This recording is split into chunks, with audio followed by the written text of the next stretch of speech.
Energy made this one. Yeah. Beats in life. That's right. From the very beginning, the first sound is the beat of the heart. The sound of life is only right. Let the beat is the start. We embark on the life of making memories of sounds. In our mind, what we find, we can make it with sound. We experience, experiment until it's a passion. You find your sound vigilant. Just master what you practice, the passion. It becomes more when you develop your repertoire. There's purpose in the making of these beats. What we do it for. Welcome. Another episode of Beats in Life. I'm your host, Mo B. This is the first of a segment I call Producer Spotlight, and on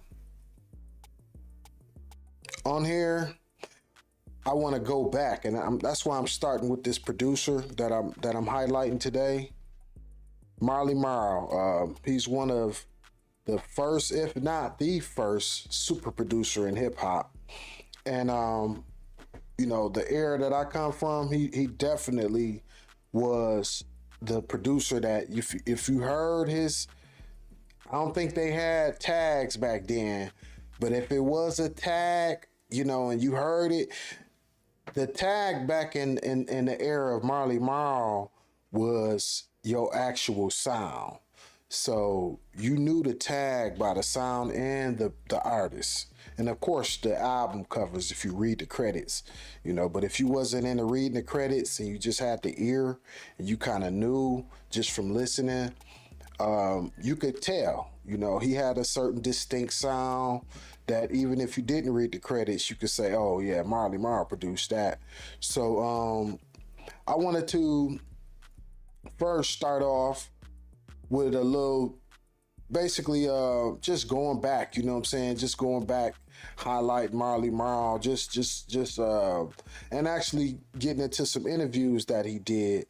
And if y'all not familiar with Marl, I know a lot of y'all young producers on this channel, do your research, man. Don't just start off with the producer that influenced you recently.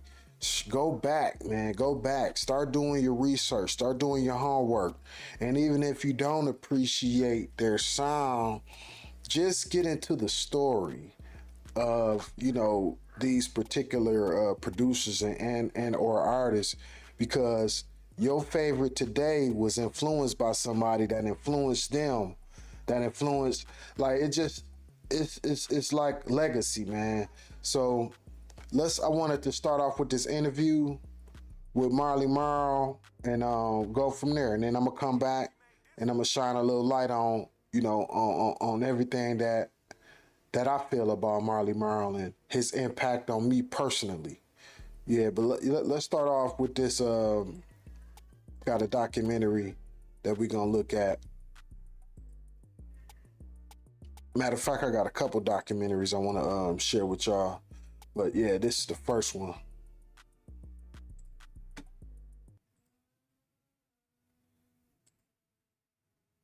I'm working on Stephanie Mills' remix, 4 records for Big Daddy Kane, 4 records for Biz Markie. My man Tragedy's album, which is gonna be real crazy, dumb, stupid, insane, slamming. What's funny about how hip hop sits with Queensbridge, before hip hop, there was like a whole disco era out. Marley is a living legend, a pioneer who helped define the golden age sound of hip-hop. His innovations from the Queensbridge housing projects changed music forever. But the truth revealed about his career shows a much darker and more complicated story, because his career wasn't just about making music. It was a 30-year war fought on 3 different fronts. A war for his reputation in the Bridge Wars, a war for his money with Cold Chillin' records, and a war for his art in the sampling battle. And in these wars, it turns out nobody's hands were clean. Let's start with the money, because that's where things get really messy. After decades of fighting, Marl finally won his catalog back in 2022, only to sell a stake in it to Reservoir Media. This was the end of a battle he called one of the worst experiences of his life. So a lot of y'all new producers, y'all send beats out remotely, send them, you know, through email or text. Just imagine an era where he from the era of a real producer. Like, you had to get in the studio and physically know and physically go to a certain location and get studio time, or meet him at his, at his spot, and he had to cook up for you. You had to like physically be around. You had to physically know him and get in the, as a producer, artists had to physically know him and take up his time. He had to custom make every beat that he made for any artist. And he had to know before he even did that this artist was worth his time. So this was the era of the producer being so important to the music business. And so just imagine, it took him 40 years to get money from his publishing. And that's your real money. As a producer, you always entitled to 50%. 50%. But keep in mind, a beat maker isn't a producer. Now, as a beat maker, you can sell your beat to a producer and then you still get some publishing, but then you got to negotiate that. But, generally in the hip hop era that we in, the beat maker is the producer, right? So you're entitled to 50% of the of the song. You get the composition side of the publishing. So, yeah, man, he didn't get none of his publishing for over 40 years. He just got it in 22, that was 4 years ago. So just imagine that. The heart of the drama? Marley claims he never saw one royalty statement from Cold Chillin' Records. Not one. He says he trusted them. He says he signed away his publishing. And he says that while everybody was sampling their music, he never saw a penny. While 30 or 40 records in 1 year were using his work, he got nothing. But here's where the story gets complicated. Marley claims he was stripped of credit for one of the label's biggest hits. He says he produced Biz Markie's massive song, Just a Friend, but because he left Cold Chillin' before it came out, you would never know it if you read the credits. That's his version, but other people tell a very different story. DJ Cutmaster, Cool V, who was Biz Markie's actual DJ, publicly confronted Marley for lying about producing that track in the first place. So we have Marley saying the label stole his credit, and we have other artists saying Marley is lying about even making the song. This whole fight is a classic. He said battle. On one hand, Marley says he was robbed. On the other hand, people are calling him a liar about producing one of the biggest hits. Who do you actually believe in this mess? Let me know your thoughts in the comments. And if you want to get to the bottom of more hip-hop drama, make sure to subscribe. This financial bitterness made Marley petty. Really petty. He claims the label used a divide and conquer strategy to turn his own artists against him. He says Cold Chillin' told guys like Big Daddy Kane and Biz Markie that they didn't need him anymore, that they could make their own albums. And when those albums flopped, that's a classic mistake that a lot of artists make, man, by, trying to get away from their original producer that made them big. That's the beginning of the end of any, and I ain't gonna say the end, because, an artist's career, he can always, pop back, but artists usually go down when they stop using their original producer. But as an artist, they supposed to experiment. And that's what I would say. It's not necessarily a bad thing that any artist do that, because as an artist, you're supposed to naturally experiment.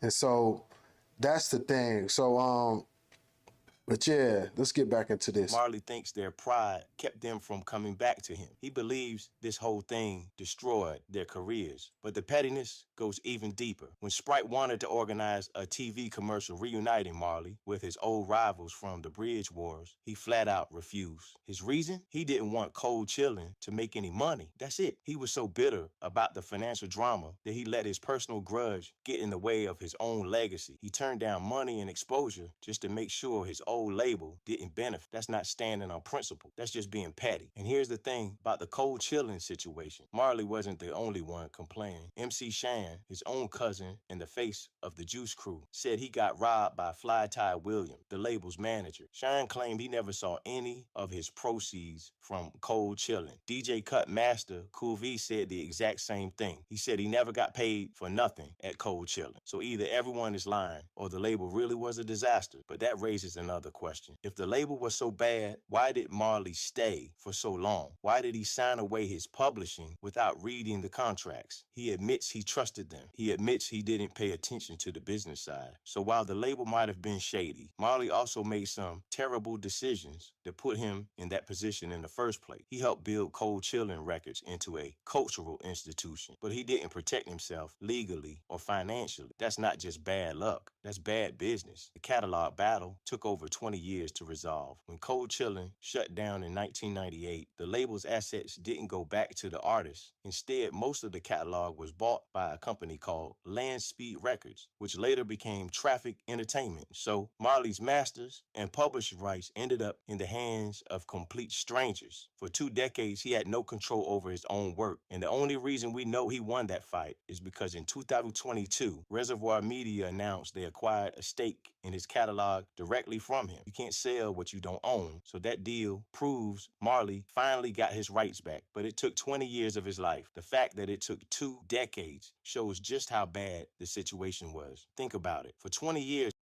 Nah, that's just how it go in general. So it's 35 years after you create a song, all the publishing come back to the original person who originally wrote or authored the song or produced it. So yeah, it's 35 years for if you did a publishing deal. After 35 years, you get it all back. So that's standard. That's like legal. That's a U.S. law. So that's not just Marley Marl. Everybody went through that. as other people controlled the music he created. Other people made money from his innovations. Other people decided how his work would be used, and he couldn't do anything about it. That's the price he paid for not protecting himself from the beginning. Now let's talk about the art. Marley was a pioneer of sampling. Everyone knows that. His signature move was sampling the drum break from a song called Impeach the President. He used it everywhere. It became the sound of an entire era. But let's be honest about what this actually was. This practice, while revolutionary, was legally infringing. He was copying protected work without permission. He wasn't paying anyone. He was just taking what he wanted because that's how things were done back then. And it all came crashing down in 1991. That's when the Grand Upright case happened. It involved his artist, Biz Markie, and his label, Cold Chillin' Records. The judge opened his ruling with the words, "Thou shalt not steal." Think about that. A federal judge literally equated Marley's entire method with theft. The court forced the album to be pulled from stores. And then, in the most devastating move, the judge referred Cold Chillin' Records to the U.S. attorney for criminal prosecution. Not a fine, not a settlement, criminal charges. This case was the death knell for the golden age of sampling. It made the kind of multi-source sample collaging that Marley pioneered economically unviable. Suddenly, every sample needed to be cleared. Every drum break needed permission. The whole creative process that built hip-hop became illegal overnight. And it got worse for Marley personally. Just 4 days after the Grand Upright decision, another lawsuit hit. Tough City Records sued him for using that same Impeach the President sample in LL Cool J's Around the Way Girl and 6 Minutes of Pleasure. The case eventually settled, but it proved something important. Marley's signature sound, the thing he was known for, was now a legal liability. Every time he used it, someone could sue. So what does Marley do after his label gets branded a thief by the courts? After he gets sued for his signature sample, he turns around and sues someone else for the exact same thing. In 2001, Marley Marl sued Snoop Dogg for copyright infringement. He claimed Snoop's song Ghetto Symphony stole from his track The Symphony. The irony is incredible. The man who built his career on unauthorized sampling was now suing someone else for unauthorized sampling. But Snoop's defense was perfect. His lawyers argued that Marley's case should be thrown out because the symphony itself was an infringing work. How? Because Marley had used an unauthorized sample of Otis Redding's Hard to Handle in that exact same song. So Marley, the pioneer of stealing, was now suing someone else for stealing from his stolen work. The legal term for this is unclean hands. You can't sue someone for doing the exact thing you did. Now, a judge eventually let Marley's case continue on a technicality. The court decided that even though Marley used an unauthorized sample, his new creative contributions to the symphony were still copyrightable. So Snoop could still be infringing on those new elements. But that doesn't change the massive paradox at the heart heart of the whole situation. Marley spent years building his sound by taking from others without permission. Then the law told him that was theft, and then he turned around and used that same law to go after someone who took from him. The judge's ruling in the Snoop Dogg case actually set an important precedent. It said that just because you use an unauthorized sample doesn't mean your whole song loses copyright protection. The new creative elements you add are still yours. But think about what that means for Marley. He benefited from a legal ruling that protected his ability to sue others, even though his own work was built on unauthorized samples. He got to have it both ways. He got to build his career on taking from others, and then he got to use the law to stop others from taking from him. Now let's talk about reputation. This is the drama everyone knows. The Bridge Wars. The story goes like this. Marley's cousin, MC Shan, released a song called The Bridge. It was supposed to be a tribute to Queensbridge, but KRS-One and Boogie Down Productions heard it as a claim that hip-hop started in Queens, not the Bronx. So they fired back with South Bronx, and then the legendary diss track, The Bridge Is Over. But that entire public story is a lie. MC Shine himself admits that everyone knows hip-hop started in the West Bronx. The song was never meant to rewrite history. It was just a celebration of his neighborhood. So why did the Bridge Wars even happen? Because of arrogance and ego. The real war started because of Marley's partner, DJ Mr. Magic. He was the gatekeeper of hip-hop radio. He hosted the biggest show in the city, and he had all the power. KRS-One's group submitted a demo to Mr. Magic, hoping to get some airplay. But Mr. Magic didn't just reject it. He publicly humiliated them. According to multiple people, including Roxanne Shante, Mr. Magic broke their record on the air. He called it whack. He dismissed them completely. This wasn't a battle over history. It was personal revenge. KRS-One had been embarrassed by the Juice Crew, so when The Bridge came out, he weaponized those lyrics. He twisted the meaning to create a fake controversy, and then he used that controversy to destroy the people who had dismissed him. The whole Bridge Wars drama only happened because Marley's crew were bullies who got put in their place. And let's talk about what the Bridge Wars actually accomplished. On the surface, it looked like a battle over hip-hop's origins, but underneath it was really a proxy war between two radio stations. Mr. Magic and Marley Marl were at WBLS. Their rival was DJ Red Alert at Kiss FM. These two radio personalities were fighting for ratings and advertising dollars. When KRS-One got rejected by Mr. Magic, he took his music straight to Red Alert. And Red Alert, seeing an opportunity to hurt his competition, gave BDP all the airplay they needed. The Bridge Wars wasn't about culture. It was about business. It was about who controlled access to the airwaves and who could make or break careers. Mr. Magic openly mocked Red Alert on the radio, calling him names like Red Dirt and Duck Alert. This wasn't friendly competition. This was real animosity between two men fighting over the same audience and the same advertising revenue. The Bridge Wars gave both sides exactly what they needed. WBLS got to defend their territory. Kiss FM got to promote the underdog story, and both stations made money from the drama. So what is the truth? The truth is that Marley Marl's entire career is a paradox. The Bridge Wars rivalry was eventually retired when he and KRS-One made an album together called Hip Hop Lives. They turned one of hip hop's realest battles into a marketable piece of nostalgia. They made money off the very conflict that was supposed to be about authenticity. In the end, Marley Marl's legacy is secure. He's a living legend. His innovations define the sonic soundscape of an entire generation. The drums, the samples, the sound of the golden age all came from his work in Queensbridge. But that legacy is forever tied to the drama. His 30-year fight for control shows the painful, messy, and necessary story of how hip-hop grew up. He is a pioneer, but he's also a perfect case study in legal battles, hypocrisy, and burned bridges. He fought for his reputation, lost control of his money, and then used the same laws that once called him a thief to go after others. That's not a simple story of innovation. That's a complicated story of survival in an industry that didn't know how to handle what he created. But what do you think? After all the drama, is Marley Marl a complicated genius or just a poster child for hip-hop's messiest fuse? Let us know your final thoughts in the comments. Thanks for watching, and we'll catch you in the next one.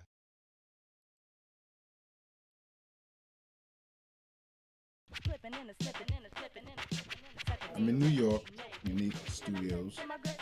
It was a Captain Rock session, a song called Cosmic. I was going to get something else, sample. I sampled the beatbox, trying to get something like that. I was gonna have that.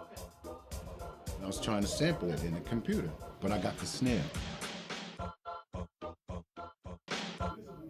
ooh.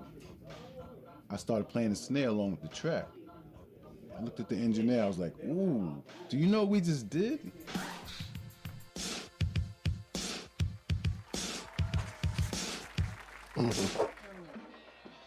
Yo, what's up, man? Welcome to the house here. It's Marley Marl. We in the studio right now. Yeah, sounds over there, but come here.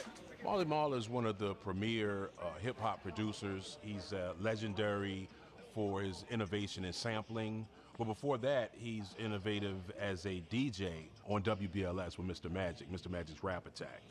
WBLS 107.5 in the class by itself. Gotta admit, the boy is a musical genius. Speaking, of course, about Marley Marl, my engineer all-star, made this record called Magic's Beats, dedicated to yours truly. I'd like to thank Marley Marl for such a fantastic record. I kind of like this one. Rap Attack. Marley was able to use the platform to showcase music that he was working on, and it became a key reason for the success of the show. We needed ammunition, so I started making up my own joints every week that y'all don't have, and you're gonna have to wait to get. I'm coming with a banger. The Fairlight computer music instrument transforms sound into numbers and stores them in its memory. By rearranging the numbers, the Fairlight creates its own original sounds. While other producers would loop samples, Marley was the first one to go in and actually truncate actual kick, snare, and then re-sequence them. He was working with a label called Nia Records, owned by the fantastic Aleem brothers, and he was producing a record for an artist named Captain Rock. He accidentally sampled a snare. I said, yo, let me put this on the track. I'm gonna play it on the track. So I just put it onto the track. I was like, wow. Then I started thinking, all my hip-hop records at home that I use when I DJ, that get reaction, I could start sampling those records. You could infinitely expand your drum catalog. You can take the individual sounds that you already think are nice, and you can make any drum sequence you want. And it made me realize that if I add these sounds to hip-hop that get reaction, these next songs are gonna get reaction. Nobody was thinking like that. Nobody was thinking like that. Don't call it a comeback. I've been here for years. I'm rocking my pants, putting suckers in fear. On and on is how the beat goes. So sell the British walkers and cut the afro. When I was 5 years old, I realized there was a road at the end. I would win lots of plots of gold. That was my shit. Never made a mistake. Took time to create, 'cause there's money to make. Since I was an engineer at Unique, the owner, he was ahead of his time. He would buy everything that came out that day. And I was learning a lot, and I realized how to trigger, because a lot of the Arthur Baker stuff, a lot of the stuff that was getting made back then, they was triggering these sounds off of that 808. They was using the mid tom, the high tom, and the low tom for triggering. And I was like, oh, okay, I could trigger beats. I could trigger loops the same way. Just make it the right tempo, and it's gonna loop it back around. Nobody was thinking like that.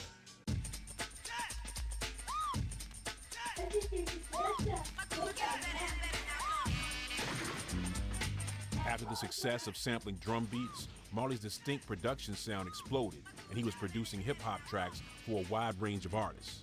I'm working on Stephanie Mills remix, 4 records for Big Daddy Kane, 4 records for Biz Markie. My man Tragedy's out, which is gonna be real crazy. Did the Craig GLP, finished Roxanne Shantae's. Hey, I need a vacation. Marley had his own posse of MCs called the Juice Crew, which consists of Roxanne Shantae, Biz Markie, MC Shan, Big Daddy Kane, Cool G Rap, Craig G, Master Ace. Juice Crew was Mr. Magic's crew. He served Juice, and we was the Juice Crew. And you know, while we was battling Red Alert and Chuck every week, we needed ammunition. We needed ammunition. Producing tracks such as Roxanne's Revenge by Roxanne Shantae in 1984. The Bridge by MC Shan in 1986, and it was a direct catalyst for the bridge wars between Queensbridge and the Bronx. A lot of people are starting to get in touch with me to do R&B remixes, and a lot of R&B acts are coming to me for production. So, you know, this is just another way of me not wanting to stay at the same level, of me trying to expand. So, you know, I do R&B tracks too. I put the world onto sampling hip-hop in the sampler and bringing it back around. You know what I'm saying? And nobody was thinking like that. Everybody was DJing, scratching back and forth. Nobody thought to take it digitally like that. Then once the word got out, then you got everybody else doing it. The Premiers came, the P-Rocks came, everybody else came and started doing it too. But they wasn't thinking about that before I did it. They'll tell you that too.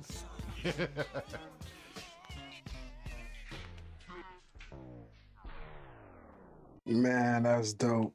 So yeah, let's go to Marley Marl's discography. Let's go to his discography.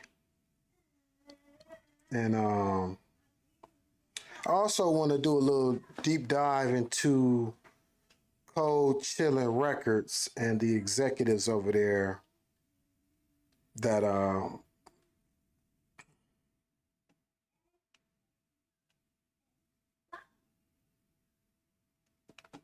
want to do a deep dive into those executives over there.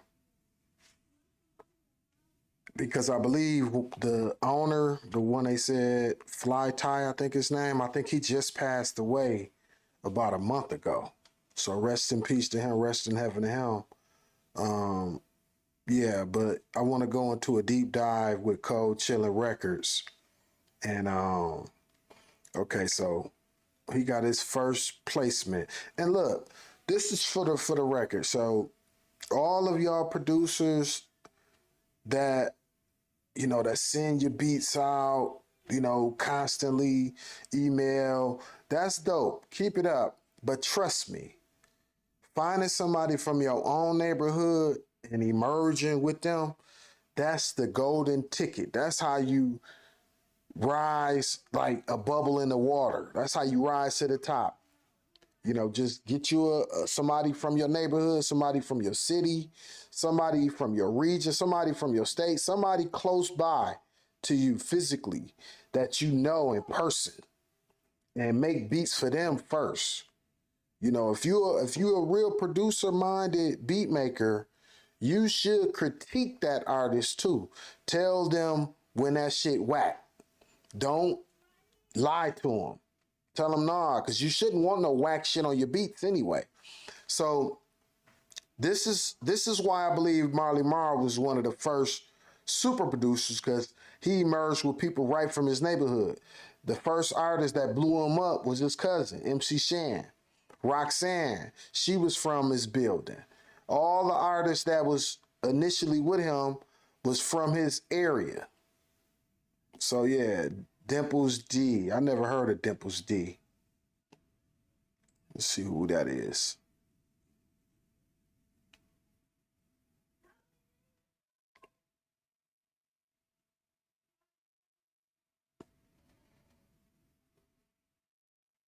Oh, okay.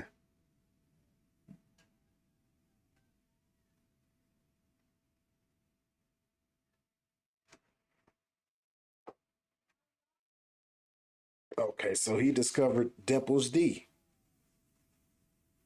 Sucker DJ. Okay, I think I remember that record.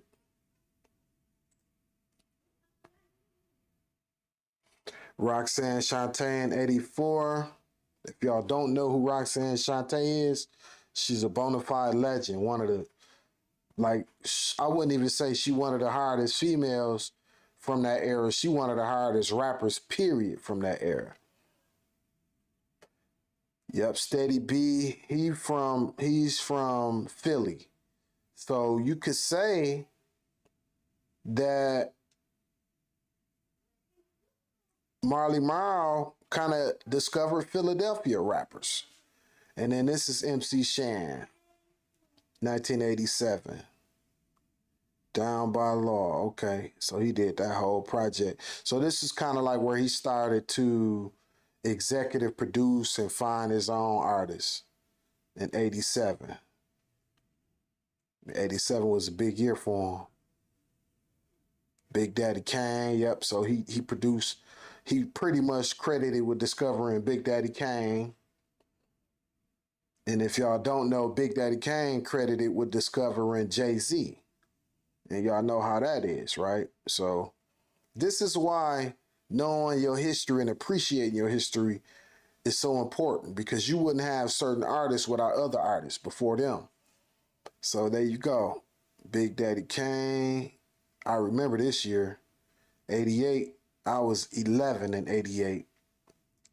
87 was the biggest year of hip hop though, of that era. 87 was a big year. 88, 87 was like the coming out year of hip hop.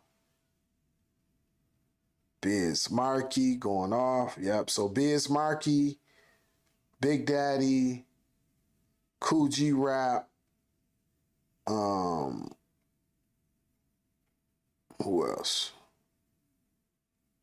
They was pretty much all in the Juice Crew. Okay, see, Marl dropped his own project. Okay, yeah, so he produced all these records for all these artists. And this is the era where you had one producer for the whole project. Up until Nas in 1994, most artists only had one producer on the whole project. Nas was like the first artist to use multiple producers for one project. That was like revolutionary when Nas did what he did. Dropping Science, yeah, that was, so Marley Marl had his own project, The Symphony, and this is pretty much where all of the Juice Crew was on here. Tragedy Gaddafi, he known for discovering Capone and Noriega. Tragedy, he was a big deal. He was called the Intelligent Hoodlum. Yeah, that's how I first heard Trage. He was the Intelligent Hoodlum. Yeah, let's go into Trage. See, formerly Intelligent Hoodlum. Mm-hmm. He a big deal. So yeah, you wouldn't have Noriega of the Drink Champs if it wasn't for Tragedy, right? MC Shan, Cool G Rap, 89.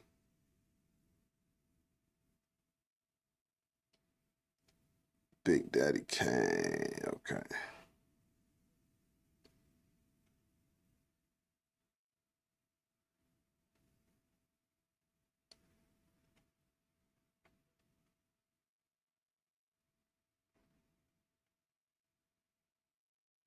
Wow, he produced the whole records, man. Just imagine you producing the whole album.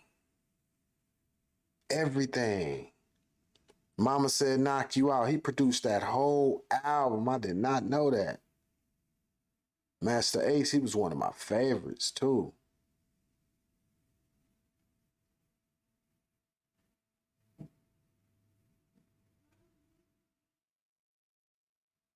Craig G. Third Base, okay. I didn't know he produced for them. 1991, Craig G, whole album. Heavy D and the Boys, 3 on there. Belle Biv DeVoe, remix. Strictly Business. Marley Marl, he did his own album. So this is what year? Is this 91? Yeah, this is 91. Man, we used to buy all these albums, all these tapes. We used to buy tapes back then. 92. Oh, I didn't know he produced for TLC. Wow. He produced for In Vogue. Wow. Chubb Rock. King T. Man, King T was one of my favorite artists. The Youngsters. I remember them. They from Philly. Lords of the Underground. Okay, well, he probably, yeah.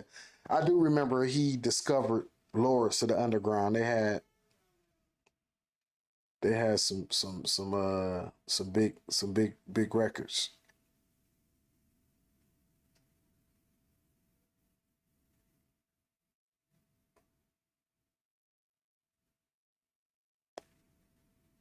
Moni Love. She was from London. She was like one of the first, her and Slick Rick, they was like, as far as I know back then, they was like some of the first rappers from England or London. Shabba Ranks. Okay, yeah, he from Jamaica. Wow, I didn't know he was producing all these for LL though. I did not know that.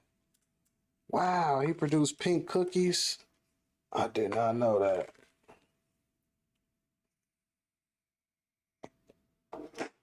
And he didn't get none of his publishing? This is crazy.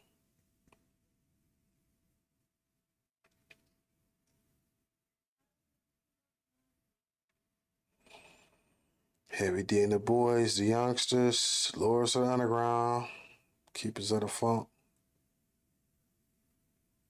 Wow.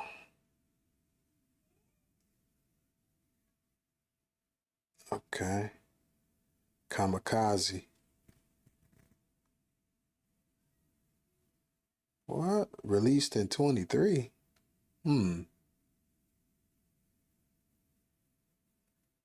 Oh, Marley Marl must release these. Capone and Noriega. There we go. He produced 2 on theirs. 98, Pete Rock. Fat Joe, okay. Don Cartagena, yeah, that was one of Fat Joe's first, like, biggest records. Okay, Marley Marl, 2000, put another project out. Nas and Ill Will, okay, yeah, I remember this record, this album, Nas's album. Okay. So if y'all didn't know, Nas, he's from Queens too. That same apartment complex. And Nas is from Queensbridge as well. So Queensbridge obviously had a whole lot of talent in that one project building or project complex. It's a lot of buildings. Okay, 2003. Wow, that's a lot of records he produced. Okay, the KRS-One Marley Marl project. Wow, this is, man, 06 is 20 years ago, man. Can y'all believe that?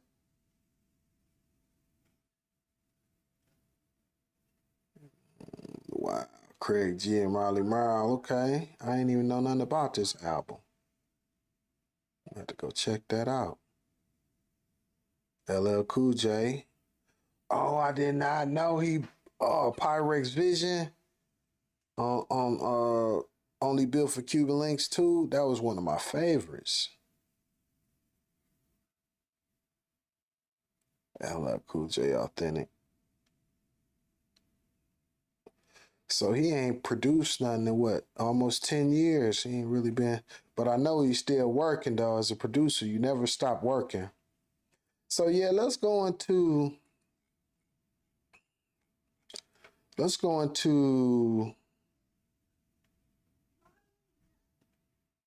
Cold Chillin' Records.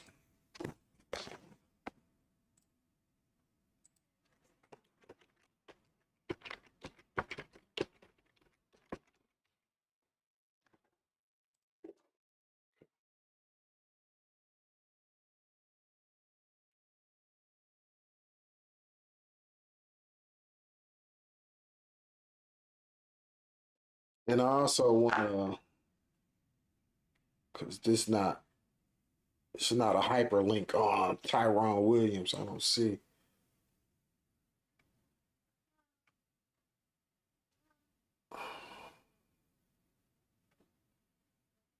Okay. Let's go to Tyrone Williams.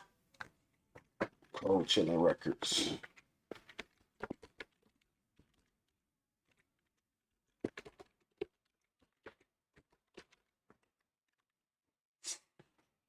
I believe he just passed away. Yeah.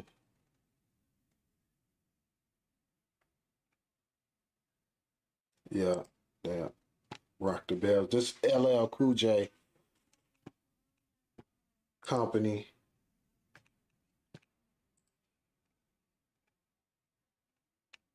Yeah, so that's That's the man that never paid Marley Marl, gave him no publishing. But see, this the thing, man. As a producer, especially in today's climate, it's your responsibility. But even back then, it was your responsibility to register your song. You didn't need to sign off your publishing to nobody. No one ever needs to do that. You can go to ASCAP BMI, set up an account, and start registering your songs on your own. Period. Simple. But this is the thing that, especially labels, when you in bed with labels, they will threaten you to basically threaten to blackball you if you don't do the publishing deals with them. So that's what a lot of them back then was dealing with. They was dealing with labels that would threaten them, and even now, but not so much no more. A lot of labels don't threaten producers or artists to sign publishing deals, but that element is always in the air. You'll know it when it's time. You know, if you making a lot of money off your music, you will start to see how people really feel about what they trying to do, their ulterior motives or whatever. So yeah, this is obviously and rest in peace to him, man. You know, I'm not trying to down him or nothing, because this really how the whole music business was ran back then. Yeah, this is no knock to Fly Tie. The whole music business was ran in that same fashion. If you had an artist or producer or both that didn't know the business and they signed off their publishing, that was standard practice back then. It's very standard. And like I said, if you didn't sign away your publishing, you might not be in the music business any longer, because that's how they played back then. So yeah, it was cutthroat.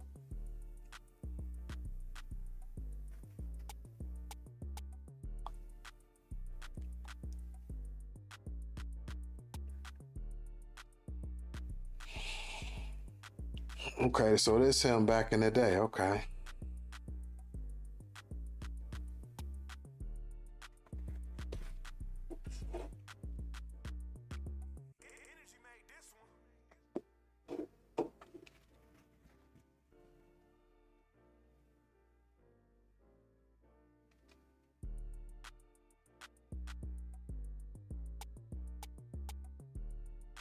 He said, we started Bridge Records and we thought it would bring us money like a cash cow.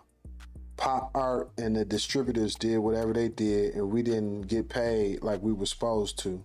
We looked at it like education. We learned from it, and it wasn't gonna happen again. Me, Magic, Marley, and Shan were sitting around deciding how we wanted to do this, and we decided we needed a fifth partner. Oh, okay. We decided to go get Lenny Fetchelberg because he had retail experience, as his father owned Sam's, a chain of New York record stores. We needed someone with wholesale and retail experience that we could keep near us, and we all started Cold Chillin' Records. Cold Chillin' released recordings by MC Shan, Marley Marl, Roxanne Shante, Biz Markie, Big Daddy Kane, Kool G Rap, Master Ace, Granddaddy IU, and pre-Wu-Tang Genius. Okay. In 23, Ty was honored by his alma mater, Howard University, with a special tribute and recognition of hip-hop's 50th anniversary. Ty's dedication to the culture spanned several eras and gave us one of hip-hop's most dynamic periods of radio and its most vibrant artists. Rest in peace, Fly Ty. Yeah, so this Fly Ty right here, man, rest in peace to him. Bona fide legend. And, for all the young producers watching this, man, do your homework, man. Do your homework. Do your homework. That's all I could tell y'all. Do your homework. on, the business. This is not just music. This is a business. And nowadays it's easier than ever to get your publishing, to never be without it. Set up a BMI, ASCAP. And like I said, I am going to do a deep dive into how to register all your music. If you outside of the country, there's still ways to register your music properly. It's no excuse. So, yeah, man. Marley Marl, I do want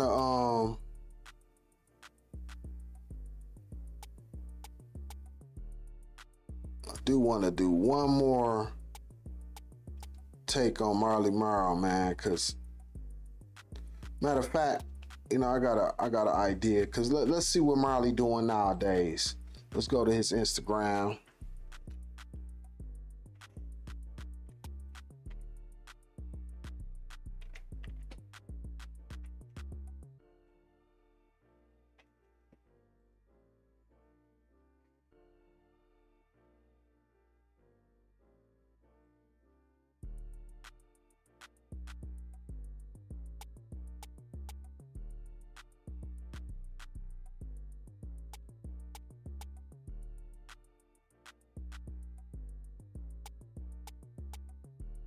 There you go, right there. You're not even verified. That's crazy. You gonna not be verified. So this is one of my other Instagram channels. This is not my main Instagram channel. My main Instagram channel is right there. Synergy Management.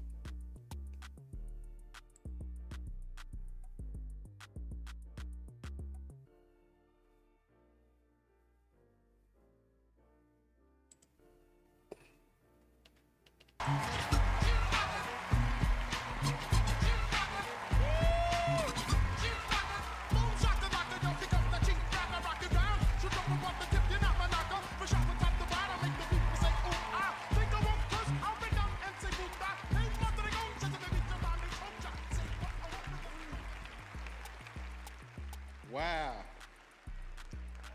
Yo, I'm gonna tell y'all for something for real. This started out as a dream at 4117 Vernon Boulevard, Long Island City, Queensbridge. My window faced Manhattan, so that's all I could look at and wonder what's happening in them lights over there.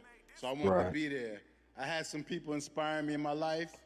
I mentioned them in the bridge. It was T-Tom, Jappy Jap, Larry La, and Gas.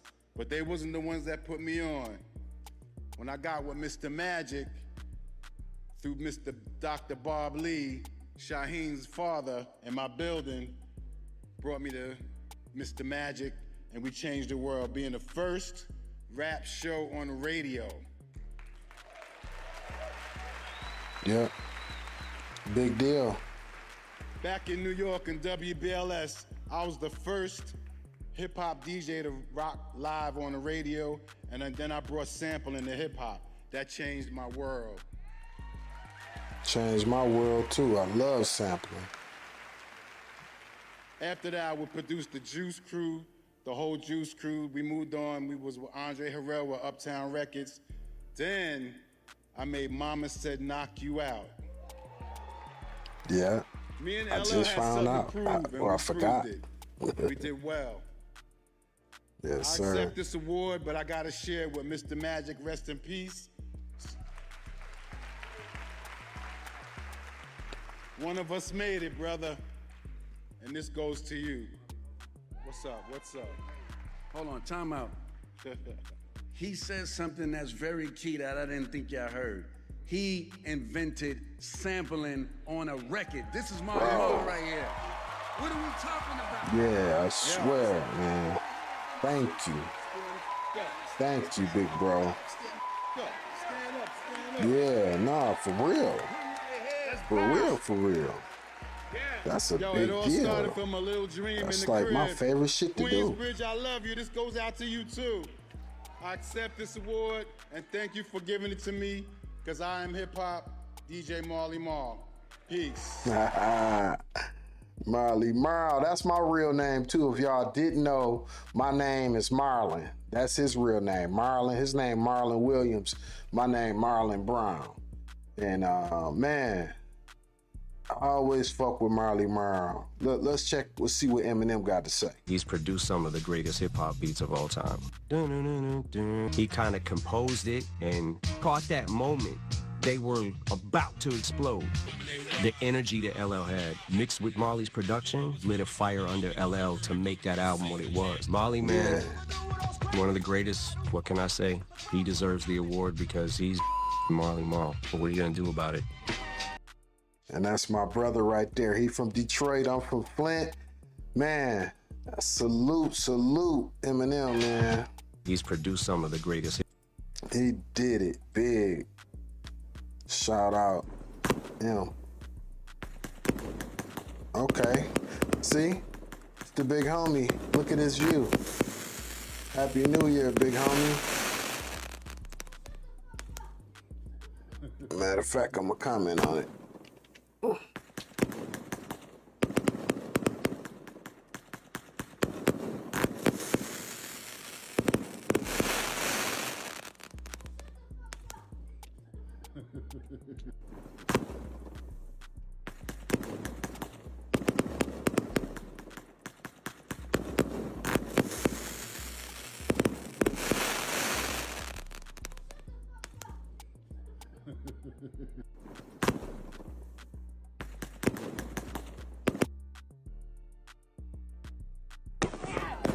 So this Marley Marl 6 days ago, y'all. Look at Marley Marl living.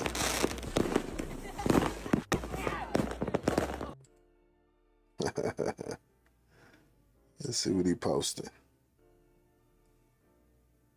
Check out. Oh yeah, this okay. I didn't know this was a brand new interview. I seen this interview. Okay. Yeah, I seen that. Oh yeah, here go right here. Oh, I didn't know this was 13 days ago. Where would hip hop be if I didn't bring hip hop sampling into hip hop? Because that's what it turned into. Everybody's like, we could sample better than you. That's all we do. Sample better than you. Forgetting where they got the idea from. Exactly. Arthur Baker presents Looking for the Perfect Beat podcast. This is Arthur Baker, and I'd like to welcome you all to the Looking for the Perfect Beat podcast, where I get a chance to kick back, converse, and go deep with some of the let me most subscribe to important this. people in my life that are featured in my new memoir, Looking for the Perfect Beat, which is out and it's out now, and it's coming out in America on October 7th. And I look back at my career and my friends in the record business. My guest this episode is legendary hip-hop producer, Marley Marl. Marley, great to finally have you on this podcast. How you doing out in the hills there? I'm out here in Norway, in a place called Narvik, Norway, above the Arctic Circle. So we get that 24-hour sun in the summertime and northern lights in the wintertime. It's crazy out here. Now the hills are alive with sounds of music in there, because they look like it looks like that kind of thing. The hills are alive. But yes, it's very inspirational just to walk out on the deck, look at the mountains, and just think about music, and it just hits you like that. Wow, the big homie living. You see what I'm saying? This is what these record labels hate to see. They hate to see us live, or these producers live long enough to live good. See, this is how he should have been living, right? But it's a blessing to see him living good right now at this age, man. God is great. Speaking of music, we like to ask our people on the pod to describe what, if they have a perfect beat, what that perfect beat is. And I know it's a difficult one, but we usually give people time in advance to think about it. But I don't know if you had time to think about it. But perfect beat for me would have been like something like Shannon, Let the Music Play back in the day, something like that. Because I tried to recreate that when I was helping the Arlenes with Release Yourself. So it was like, I think one of those songs. Well, you did a good job with that. That was a great track. Release Yourself. The Aleem brothers, they were twins, and they actually had worked with Jimi Hendrix. I mean, they had a long history. Amazing guys. I knew them from. Did you meet them at Unique Studio, or did you know them before? Actually, they knew Mr. Magic, and they said, "Hey, Magic, you know, we got this song.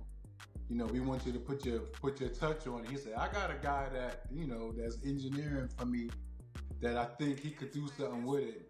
And as soon as I went in the studio, which was Unique, and, you know, like I had to say, Unique was ahead of his time. Unique, like Bobby would buy anything that came out that day.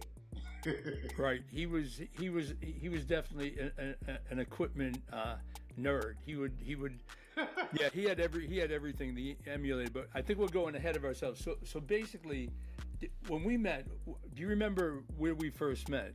Was it in Unique or Intergalactic? I think we first met, I don't want to pull your coat too hard. I remember we met in Astoria one time, first time. You was working at a warehouse, and I was with Andre Booth. Oh shit! So we met at it was called, oh god, man, my memory, it'll come back to me, but it was Cardinal One Stop. Okay.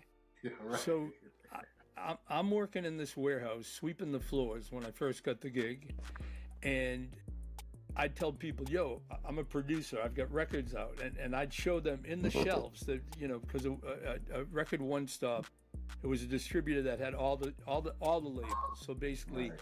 I'd have something on Emergency, and I had something on West End, and the guys in the warehouse were like, no way, and I'd show, yo, there's my name, and they'd go, well, you must be rich. What are you doing working here? I said, no. You don't get rich on a couple of 12s. But then I brought Apache Ramos in, and he worked there too, so he was able to back me up because he was my boy. But no, I didn't know that you came. You made the trip. Well, you lived probably close by, pretty close, I guess. Yeah, we lived in Queensbridge, which wasn't too far. So we actually didn't even ride the bus. We walked Astoria. See, this is news to me. I don't remember this. That's amazing. Yeah, it's like I know I met you it was at a warehouse. It was like a few blocks from Astoria Projects. Yeah, it was, and you know what? It was Cardinal, and for lunch we used to go out in the projects and literally sit in the park, me and Apache, and we'd hear what the guys were playing on the boom boxes. And I remember hearing Trans-Europe Express off someone's boombox in the projects there, and me and Apache were like, "Yo, wow, that's cool that the kids are into that." This was way before Planet Rock, of course. Wow. But we met through Andre, and Andre and I had met through the late great T. Scott. Now T. Scott, I was going to ask you, did you know him? Did you have any dealings with him, or because I know that's how I met Andre? I went to the club a few times and checked him out. I was going to say Better Days. You went to see Better Days is. You tell me what you tell the audience what about Better Days, because you know Better Days. I think it was on 49th Street and around 8th Avenue, and between 8th and 9th, and it was like the first. It was like one of the first gay clubs that was in New York. That was like a gathering spot. And you know, he was the DJ, and Andre was like, "Yo, T. Scott is a dude you gotta meet." So he took me, cause I was into DJing in the neighborhood. I wasn't famous or nothing, and a lot of the guys saw the talent in me before I even saw it. So they was like taking me to meet people, and we did go meet T. Scott at Better Days, and I remember it was on 49th Street. Yeah. Now, it was like a shop front. It was not a glamorous, it was like a total shop front on a corner. And it was, you know, one story. It was just like being it was probably an old restaurant or something. But right. T was one of the most creative DJs. And I met Andre making Happy Days, the record Happy Days. And T. Scott, who did the remix with me, told me about this kid, keyboard player. Well, the whole group. He had a whole group. Andre, him, and T Funk. BBC SNA was the group. BBC SNA. Yeah, but this was pre them even having that record out. This was when they were just starting. It would have been in '80, and they came into the studio with T. We were at Right Track, and Andre played this keyboard, he added to what I had done in Boston. I started that track with Maurice Starr, Michael Johnson, and Andre Carrera. A bunch of guys from Boston were on it. Tony Carboni, and then when I brought it to him to do the remix, he said, "Yeah, I like it, but I wanna get some New York on it. I want to get some Queens on it." So basically, he brought Andre in, and then through that connection, then I used Andre for Jazzy Sensation, which is probably. Were you at that session? You were at that session, no? I was at that session. See, that session's to me, that's like one of those, for me personally, that session was not life-changing, but the idea is that was sort of that was when hip-hop was still, everything was live. So we cut that track, but these guys were kids, they were early 20s, and they were, they knew what was happening. They could play the funk, and they came on and they played Jazzy Sensation for the Jazzy 5. Right. And that was the last rap record, hip-hop record I made with live musicians, because that was the last one before, discovering the 808 and where it went from there. Mm-hmm. But wow. But what did you think about that session? Because was that the first time you had been in a session where it was live, or had you been? Yeah, that was one of my because to be honest, I was the engineer for Andre's band when they used to do live stuff like in the hood and do practicing, and that's how I learned how to produce, being an engineer with Andre and them. And he would always bring me everywhere. He was like, "Yo, I want you to come here and check this out. Check this out." So when I got to that session, that's when I got to see Jazzy J again, because I met him early. Right, because he was the DJ for the Jazzy 5. Right. I met him in the Bronx earlier, and he was very disrespectful. So when he saw me there, he was he was disrespectful. Jazzy would never be disrespectful. I know. No, Jazzy. I was in the Bronx River with my cousins. Yeah. And they was like, "Yo, Jazzy, he's a DJ from Queens. It's my cousin Marley." He said, "I don't give a fuck about him. Fuck him." Like, I was like, okay. Yeah. But, it's funny because when he saw me there, he looked at me like he knew me from somewhere. Yeah, well, he did. I just played it cool in the back. Yeah, well, that was the first time I worked with him. I mean, I probably hadn't even met him before. It could have been that because I had met Bam before, but I don't remember having met Jazzy, even though I did. Yeah, he wouldn't talk to you like that. Bam DJ before we ever went in the studio. I went up there with Tom Silverman, but that was early. I mean, that was early days, second Tommy Boy record, and then things changed from there. But it's not about me. This is about you. So let's talk about you. So basically, what I always found interesting, and that, yeah, man, I don't know what I have. Yeah, let me. Okay, I just turned it off. I mean, hello, can you hear me?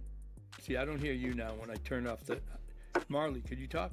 Sound check 1 2. Yeah, I'm not 1 hearing 2. either of you when I mute. Hold on, because when I mute, I don't have any WhatsApp on here. Hold on, I'm not on my phone. Yeah, but I put it in. I put it in. I'm gonna turn it off, but I put it in airplane mode, so I don't know how that would be doing. Okay, where was I? Okay, yeah, I think I remember. Yeah, I was going to say most people don't know about your love of disco music. And the thing is, to me, people don't realize that without disco, there would be no hip-hop. That's right. It all came from disco music, because the big breaks and everything, even Funky Sensation was a club record. So I'd love for you to talk on that a bit, because that was sort of your roots, like mine and like a lot of other guys. So. Yeah, the funny thing with me is before I even met Mr. Magic, I was playing at Pegasus, a club in Manhattan. And he asked me, "What are you doing on the weekend?" I was like, "Yo, I'm a DJ. I play in Pegasus." He said, "So how much you make per week?" Because I'm old enough to remember when disco was the shit. I'm old enough to remember when hip hop wasn't even on the radio. So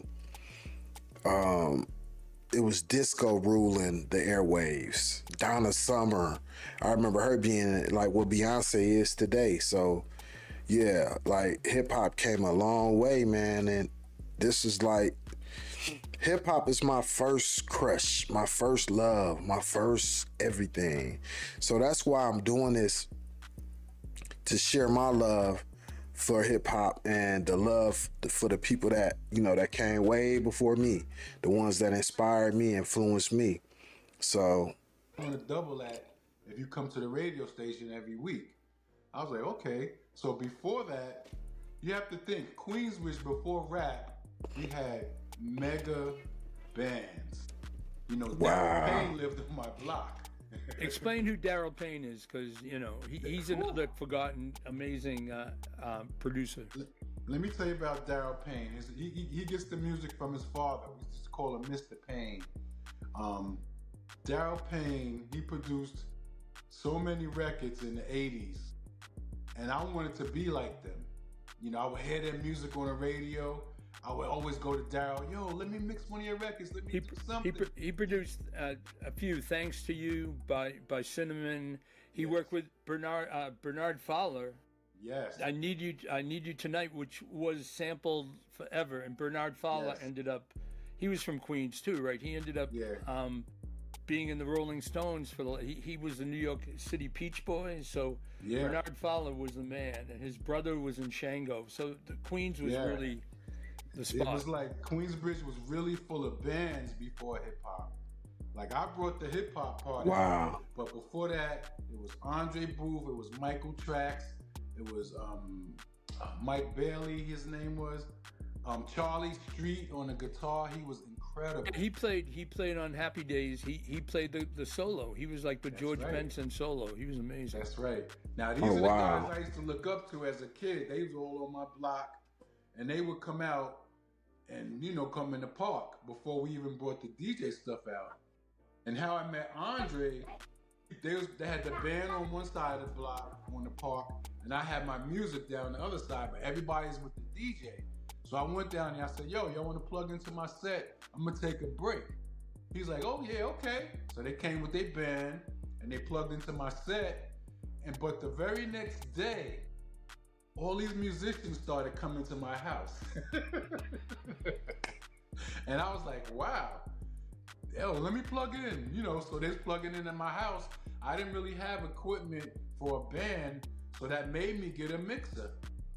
So I could, you know, then I learned how to EQ them to make them sound good. It's like, yo, you should be our engineer when we do shows. I was like, all right, cool. So that's how I met Andre. So it was all organic. It was organic. You just right on the street. Wow. Did you happen to did you ever see him play at Better Days when he was playing on top of T's set? Did you? Because he used to bring a keyboard in. I heard about those days. Yeah. That's probably why he wanted me to come down and check it out, because he knew I was a DJ, and he probably wanted to incorporate that into what I was doing. And throughout the years, that's what happened. He would bring his keyboards out when I was rocking, and that's how we got the continuity to start making records. Right, because Andre he was a genius and great guy. Still around and making music, but he used to bring his keyboard to Better Days and and rock over T's stuff. And then when Bruce Forrest started playing at Better Days, then David Cole picked up on that too. But it was definitely Andre and T who that was the first time I ever saw him in a club when he started rocking. So, but okay, so talking about Andre, so you guys. We had met. You'd come to a few of the sessions. You were coming to Unique, and then at some point you started making your own records. So why don't you describe the whole Dimples D thing?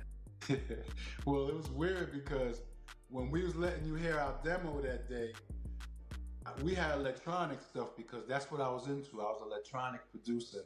I was not into hip hop, and I made one little demo with Dimples D. And we was letting you hear our stuff. He was like, oh, that's cool. And I was trying to fast forward past Dimples D, and 1 second of it played. And Arthur was like, oh, what's that? I said, yo, that's something. Sounds like me, That's some shit we made in the house. It's not even a record. He's like, nah, let me hear that. And then we let it play. Your head was bopping. Then you started smiling. your shoulders was going up. I was like, oh, he's gonna like this. He's liking this. Then as you stopped it, you said, I could have this out in 3 weeks. I was like, but this is not what we came to let you hear. Well, I probably was right, you know. You know? It was, because that was the beginning of my hip hop career, right there. Right. When you said we could have this out in 3 weeks, I looked at Andre. It was like, this is not what we came here for. See, I don't even. Yeah, no, that. But we got a deal out the deal. Yeah. You know, that was the beginning of everything for me. That's crazy. Yeah, no, it is crazy. It's you know, I mean, I you know, obviously I knew that you and you know what you remember. Things that people remember, like that was a moment where you started your career, basically, right? So it's sort of like you remember the specifics. Me, I don't remember those specifics, but I remember hearing the record and thinking, cool, you know, because I was all about Answer Records, which then I know your next one was another Answer record. So to me, that was an Answer record to Run DMC. The whole idea in historically in black music, Answer records have been huge, like Millie Jackson answering someone, and then, you know, so that whole idea of having a conversation with a record is amazing. And I thought, like when I did Jazzy Sensation, I thought, it's sort of an Answer record to Funky Sensation. And a lot of what's interesting is a lot of rap are Answer records, even if they're not specifically, because they're using a track that's already been done and making it their own. So it is sort of an answer to that track. But what you guys did with the Roxanne saga, want to talk a bit about that? Because that's an interesting one. You know what's so weird about that? She was doing her laundry, and she looked up at my window, and she said, hey, I'm going to come up there. I got a rap for you. I was like, okay, cool. So she came up, and I had the instrumental. I had the straight instrumental from UTFO. And I just played that, and she did a freestyle. And that became Roxanne's Revenge. She did it one take freestyle. Wow. On a cassette. And that's what I played on Mr. Magic Show like a few days later. And it just went crazy. 3 weeks after that, we was on private jets. Wow. Now, okay, question. So you actually just used the UTFO track. It was just their track. Right. And I just used that track, their instrumental, and she rhymed over it. And when we played it on the radio, that's what became the record, our air check, from me playing it on the radio, because you hear him in the beginning. Yeah. Oh my goodness. And you hear him really talking around her, kind of. That was the first version. And then we was like, we can't use that because that's their straight instrumental. Yeah. So you went back. That's when I discovered Power Play again. So we had to go to Power Play, and I had to reprogram everything, and then that was the whole saga began right there. Was Patrick Adams at Power Play then, or that was before? That's just a little before he got there. Because that's the other thing people don't know. Patrick Adams, the great, amazing, he passed away a few years ago, but to me, one of the top disco, producers in general, but he made Weekend by Freak, he made Musique, he made so many tracks. In the Bush? Yeah, in the Bush. So he was making all these disco tracks, and he, Cloud One, all the different things. But he also was at Power Play engineering all these great, legendary hip-hop records, and a lot of the ones that you ended up producing, right? So you were... a lot of songs, and that's how I ran into him, because he became an engineer. Because Power Play was a rock and roll studio before we started going there. Right. And then when rock sort of died, I guess, and hip-hop... Yeah. And so we brought the hip-hop there. They had an 808 drum machine and a Linn drum. And that's where I actually made the drums for Sucker DJs. It was up at Power Play. Right. So you went back in and did the drums there, and right. Oh, you did Sucker DJ there also. Okay, so you were working there from day one. We did the drum beats there, and then we did the vocals at Paul Young's studio. That was Andre's manager. He lived in Astoria. But then you mixed it to a cassette. Yeah, we mixed it right to cassette. Was the record mastered from the cassette, or did you go back in for a half inch? Or? I think we went back in and put it on reel to reel. Right. And then we gave you the reels. Did you ever? Any of your records ever come from a cassette mix, like mastering from cassette? The Roxanne record came from a cassette mix. Wow. For sure. Because a lot of the guys in Chicago, that was our air check from us playing it on the radio. Right. So you used that. And did you ever release that one or no? You that was the first batch that went out. Oh shit! It was from the cassette. Wow. Because house music, once that started in Chicago, all those records were made on from cassettes. Wow. Like Marshall Jefferson, all that stuff. They mixed to cassette. They'd have a 4-track cassette, and then they'd mix it to another cassette. Yeah. So I think nowadays everything's so based on samples, and for the last so many years. So when you were sampling, that's another question I had. When you were sampling, what were you using as a sampler? The first samplers. Wow. Well, when I first learned about sampling was at Unique, watching you guys. A lot of the sessions I would sit there.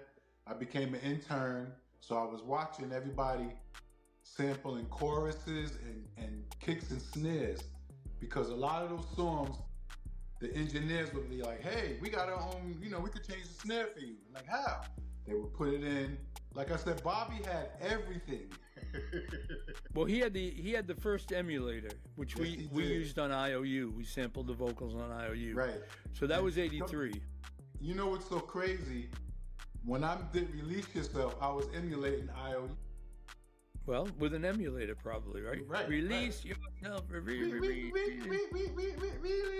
yourself. You. I was like imitating what I heard you guys doing, but it was my chance to do it because I was in the same rooms.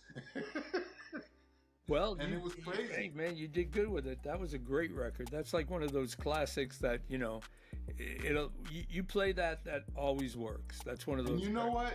That's where I was going. I wasn't going into hip hop. Well, because listen, I'm with Andre. I'm with Andre going around. I'm looking at Daryl Payne and these guys making records. So my head was right there. I'm trying to be like them. Right, but here's the thing. So that was that before Dimples D or after? That was a little after Dimples D. Right. So you was the first guy that cut me a check. Thank you. Wow. I appreciate it. I hope you checked it, cashed it quickly.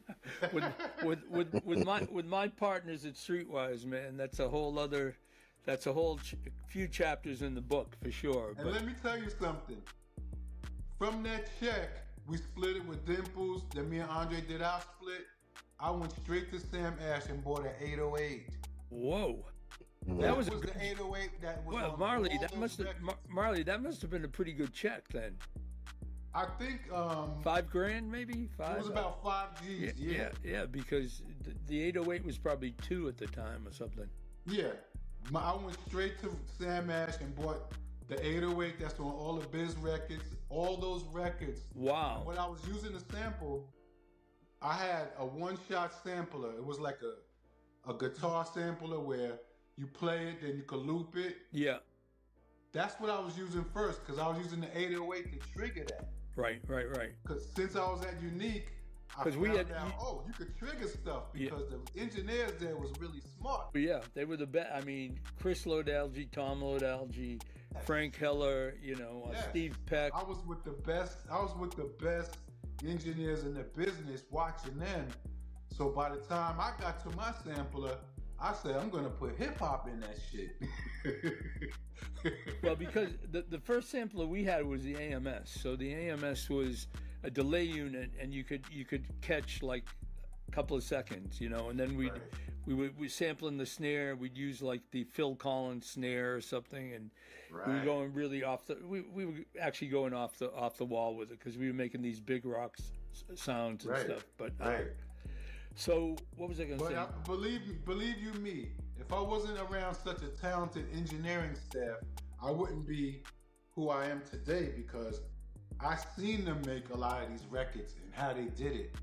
Yeah, but you were paying attention. That's the thing. Yes. Other people were through there and didn't didn't pay attention, but you must have been really like watching everything, because obviously you came from from when you started to like, and within 2 years, man, you were like, you know, you'd pretty much blown up in a few years, right? I mean, you know, due to the radio too, because oh yeah, explain how you met Magic, because I don't even know that story. Well, I was rocking with Dr. Bob Lee. He's from Queens too, Queensbridge. He saw my talent and recognized it before I did. And he's like, hey, you need to come out with me on my van. You know, then he got a job at BLS. So I'm out with him in the van, and Magic came, and Magic heard one of my remixes. He's like, wow, my song don't do that. I said, because your song's not a Marley Marl remix. And he's like, oh, can I play it on my show? And he was like, he was a very funny guy, because before he needed something from me, he was treating me very bad. Well, just like Jazzy J, man. Right. It was weird, like with the people that was known already, they had such attitudes. So he was like always shitting on me, saying stuff until he heard that remix. And I was like, yo, can I use that? I was like, no. I turned him down for a good 2 months. Every time he would see me, hey, no. That was my way of getting him back. And then one day he said, I'm at BLS now. I got 2.5 million listeners. That changed your mind quick. I was like, okay. That sounds good. That sounds good. I said, but I'm a DJ already. And once again, he said to me, how much you make per week, I will double that. So that was it. Just come to the radio station. And then what happened, I went up there with my reel, and since I was a professional engineer already, I saw the reel to reel. I was like, okay. I put my reel up, I spooled it, and I queued it up and got it real, ready. Right. And then all he had to do was press play, and boom, it popped, right? And then while my mix was playing, he was going through his records to get the next record. And I said to him, well, that don't mix with that. He said, what you mean it don't mix with it? He said, pick out a record and show me what you mean. I was like, okay. So I went through the bins. I got a record the same tempo, put it on the turntable, and then I put it in beat, and he slid the volume up and did a transition that was perfect. He looked at me and says, yo, you need to be up here. So that was the end of his, before you got there, he was also playing the records too, or no? Right, he was playing the records. Oh, okay. But he wasn't mixing. No, he was just playing record to record. He wasn't mixing. Right. So and with his drops in between, and then I started, because I was a club DJ. I wasn't a scratcher, so I wasn't really the scratching guy. I was the seamless mix guy, because I'm in the clubs DJing. And right, of course. So did that? So basically, from that day on, you were playing the music there. From that day on till the last day, it was all about me. Now was Frankie was there, right? Yes, Frankie Crocker fired me about 10 times. Why was that? I don't know what happened. I think, to be honest, he was dating some girl in my building. Yeah. And her brother didn't really like me because he kind of grew up with me, and he was trying to block me out because he was a DJ too. So he would always tell Frankie Crocker bad stuff about me. Oh shit, man, that's not good. He was like, it's like I had hate before I was even famous. That is insane. but here's the thing. Talk a bit about Frankie, because people, the legend, Frankie was Crocker. He was the mastermind that turned BLS into the powerhouse that it became. He would play every song. He would play black music, white music, Spanish music. He would play everything across the board, and that made the listenership for BLS just go poof through the roof.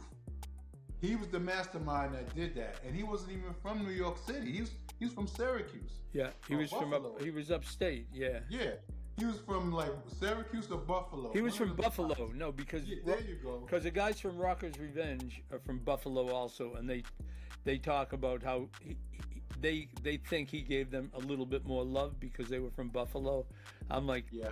You think he even knew you were from Buffalo? I don't know, because they didn't know each other from Buffalo. But Rick James was also. He was the Buffalo. mastermind. Yeah, Rick James from Buffalo. PLS into what it was, and why do you why was that? That I know why.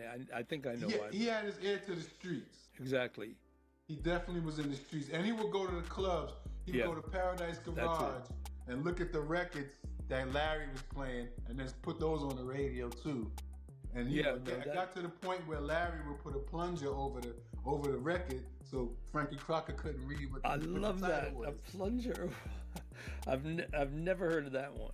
Yes, he would put a plunger over the record to cover the title, so Frankie Crocker couldn't see what he was playing. Right. No, that makes sense to me. I mean, people like Bam would just white him out, but then I would wonder how he would know what the record was himself. But But the plunger, I think the plunger works. So basically, you had after Roxanne's Revenge.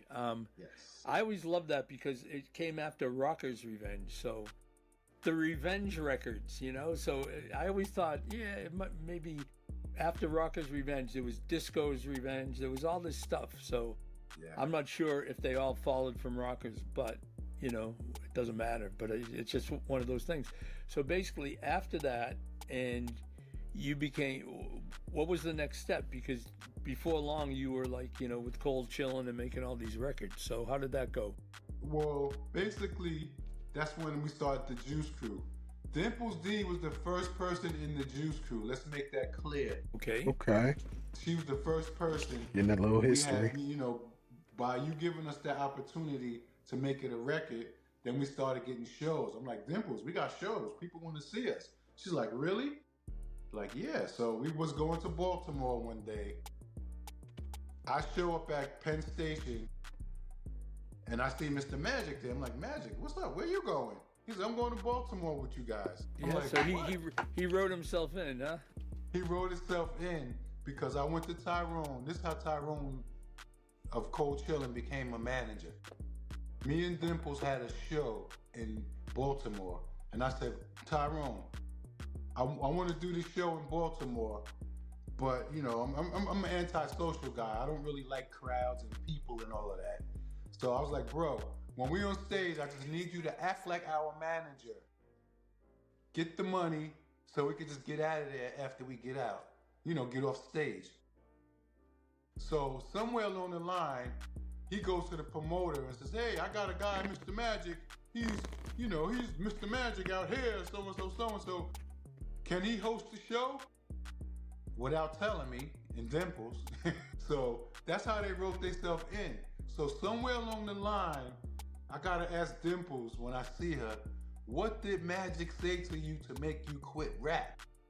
Whoa. So what, she quit after that record? After that record, you don't hear from her no more. And you think after that show, we never did shows no more. I was like, I have to ask her, like, what did he say to you? Because after that show, on the ride back, you was talking with him. By the time we got back to Queensbridge, you was telling me you going to college. So well, maybe he said that you should go to college. It's not a long career. I don't know. I mean, that was come on, that was at the beginning of hip hop. A female MC. Yeah. Just I mean, there was Shyrock. There were a few for sure. That people do not realize the journey of hip hop, because I mean, it's just such a crazy story. But here's the thing. It is. So after that, what was your next record, and how did you get with the Juice Crew? After that, Mr. Magic was like, yo, F Dimples D, we got to get another female. And then for some reason, Shantae looked up at my window and said, yo, I'm coming up there. So she went and put her clothes in the laundry. She said, I got to sneak up there while in between cycles. She ran up there, did her vocals real quick, then ran back to the laundry. I can't believe that. That was history. And then you got that deal, and then from there, how did that go into the Cold Chillin'? Well, after that was the Goodman Brothers out of Philly. They had Pop Art Records, right? And then they had their own their own rappers like Steady B. Steady B was one of their nephews, and Steady B and the guy he got arrested with, they was a group. Then he started bringing them up to the house, and the craziness, he brought Will Smith to Queensbridge. He brought Will Smith to my house. Wow. Wow. So what was that like? Will Smith was like, he wasn't even, you know, he wasn't anybody. He was just like a Philly rapper that just came with them one time. But they gave me a lot of work. After that Roxanne's Revenge thing, I was an established. But was he with Jazzy Jeff? Was Will with Jazzy Jeff then or no? No, Jeff wasn't there at that point. It was just Will. Wow. I mean, yeah, people forget he's a Philly rapper. Wow. Like, yeah. I have a great story in the book about when he became the Fresh Prince, because I happened to be with Quincy and him in a limo to go into Brandon Tartikoff's house. Like literally when the night they signed the deal for the Fresh Prince, they left me in the limo with a bottle of bourbon and Benny Medina. So we were all in the car together, and then they said, hey, we got a meeting with Brandon Tartikoff. Because Will had done that video, and he was big. He had blown up from the video that he had done, and we picked him up at an MTV event. Parents in LA. just don't understand. Then we went with Quincy, me, and Will and Benny Medina. Went to Brandon Tartikoff house, and they went in. I was in the car for an hour. They signed the deal for Fresh Prince. And then they said to Will, where do you want to go? We could go anywhere for dinner. We're going to go celebrate. What did he say? Fat burgers. So basically, we could have gone anywhere to celebrate. I told Will that about 5 years ago, I told his wife that, and she like could not believe it. And she said, Will, he just told me that, you know, it's a true story. Wow. So, okay, so you're making records there, and what was what happened after that? I think I produced Steady B, and then I met MC Shan. I was in the park. I think I was trying to write Dimple's second record. But she had quit, though. She hadn't quit. She was like in and out at first, right. But then eventually she just didn't do nothing else until somebody remixed her record. Ben Lieberman, I believe. Right. He remixed it and put I Dream a Genie beat under it. Right. That was after overseas. That was after the Streetwise had gone down. I was, you know, that's a whole other story. But I was no longer involved there when that happened. Right. You know.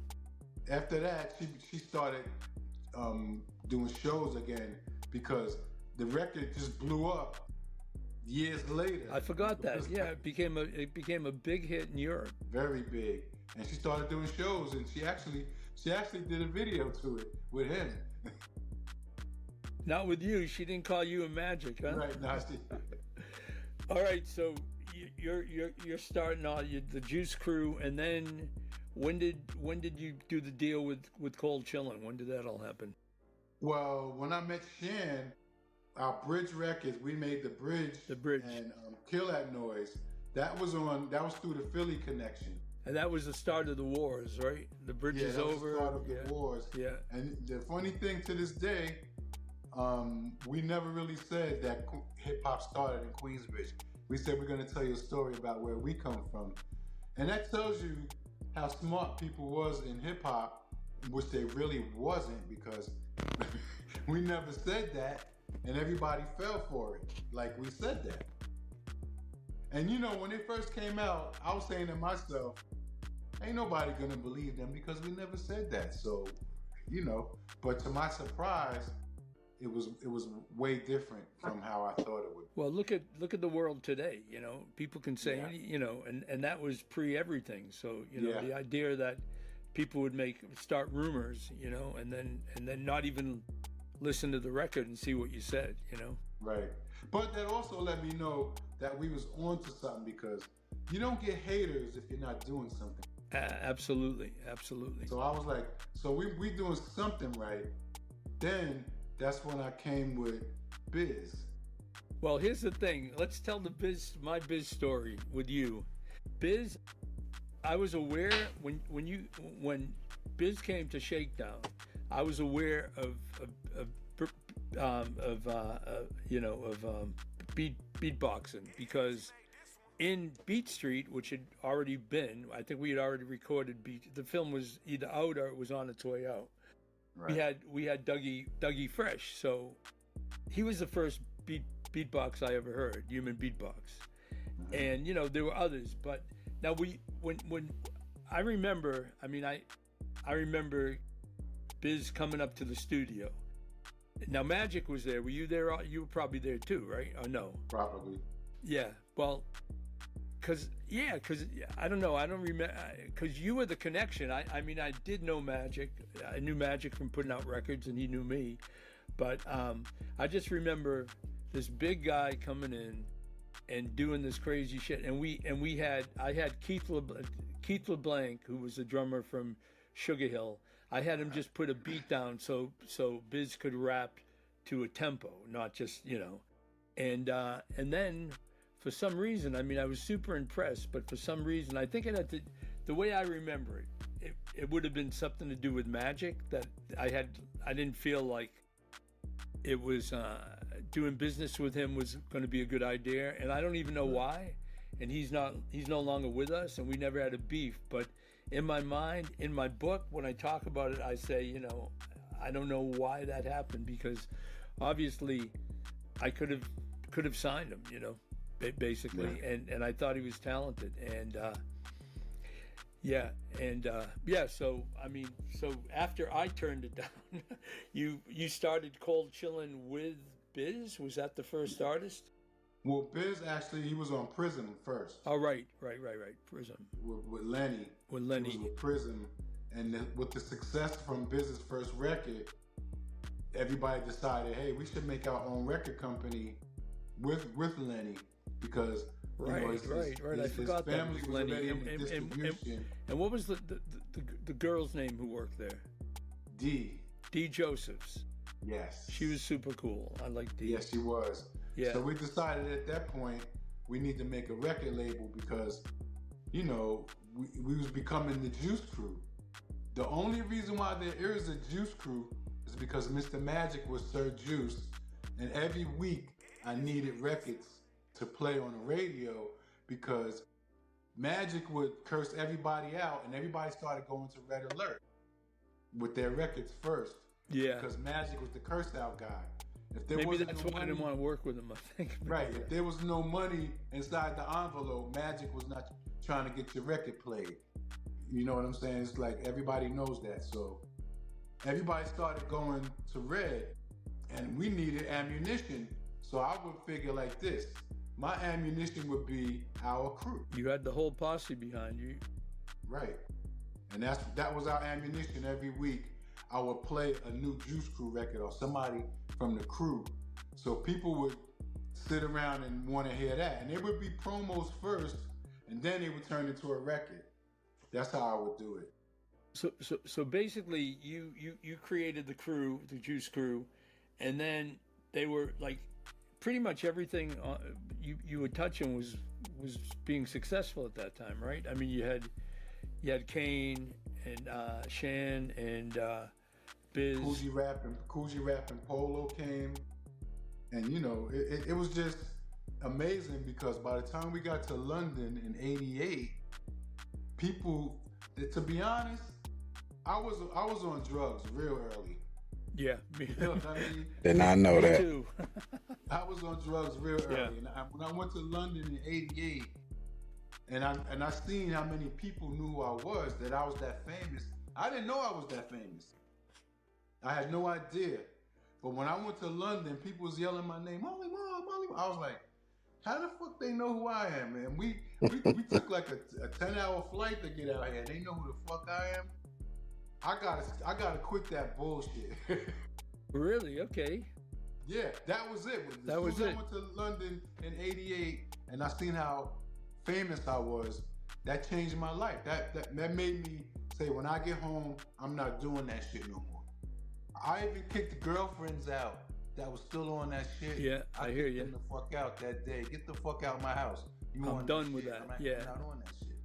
I quit in '87. Cocaine, quit in '87. Right before I went to England, and coincidentally, but yeah. So I mean, basically, so you come back from that tour and you're all buzzed up, and you're not gonna do any more drugs, and then you no rehab, no me nothing. too. Everyone, I'm just not gonna do it. My wife at the time, Tina B, we went to a rehab, and I heard how much they Good wanted for to you. charge. I said, "I'll do it myself, thank you." You know, it was like crazy money. Right. Yeah, no, I went through the same thing, and then I never turned back. You know, never turned back. Yeah. So when did you get noticed by other labels? Wow. Because then you This is a great interview. Wow, hold up, I didn't. Right, he was playing the records. Oh, okay. But So he see wasn't that? mixing. No, he was just playing records. Oh, hold up. I remember Biz coming up to the studio. Oh, yeah, that's where I was at. They would give the people my secrets. Shit, okay. Hold up. I'm not doing that shit no more. I even kicked the girlfriends out. That was drugs, and then you no rehab. No, me nothing. too. Everyone, I'm just not gonna do it. My wife at the time, Tina B, we went to a rehab, and I heard how much they wanted to charge. I said, "I'll do it myself, thank you." You know, it was like crazy money. But yeah, no, I went through the same thing, and then I never turned back. You know, never turned back. Yeah. So when did you get noticed by other labels? Because then you work with Eric B and Rakim, and you work with LL, and that was all after you got established with the Juice Crew. Is that how it happened? Right. See, Eric used to hang out at my house. I met him through DJ Polo, and then one day Polo was like, "Yo, please let him hang out with us, please." I was like, "All right, let him come with us."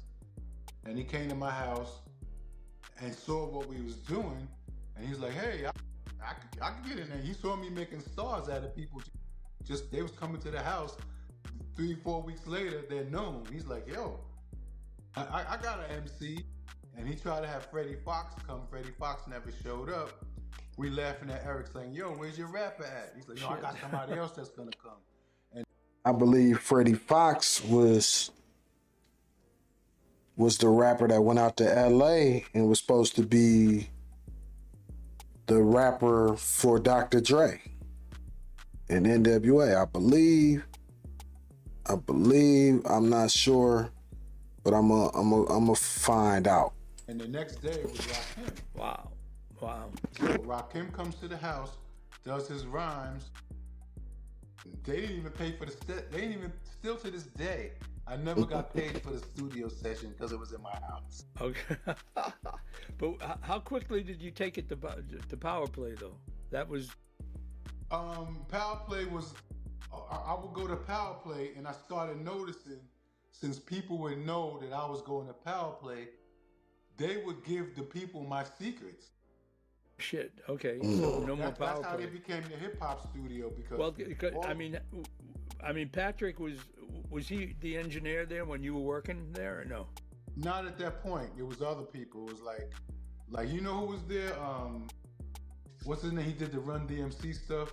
Steve Ett? Eli. Okay. Steve Ett was there too. He was. But Eli was working there. But here's my question. So when Eric B, the first album, right? Right. Was Patrick was engineering that? Because I've always heard that he engineered that. Yes, he did. I believe he's the one that made Paid in Full and all of that stuff. After Eric came to my house and saw what I was doing, then he would go to everybody and say, "Hey, this is what you got to do. This is how you do it." And that's how Patrick Adams, he was a great producer, a great arranger and everything, but that's how he learned hip hop. Right. Well, you got to learn it somewhere. You know? Yeah. That's how he learned hip hop. Yeah.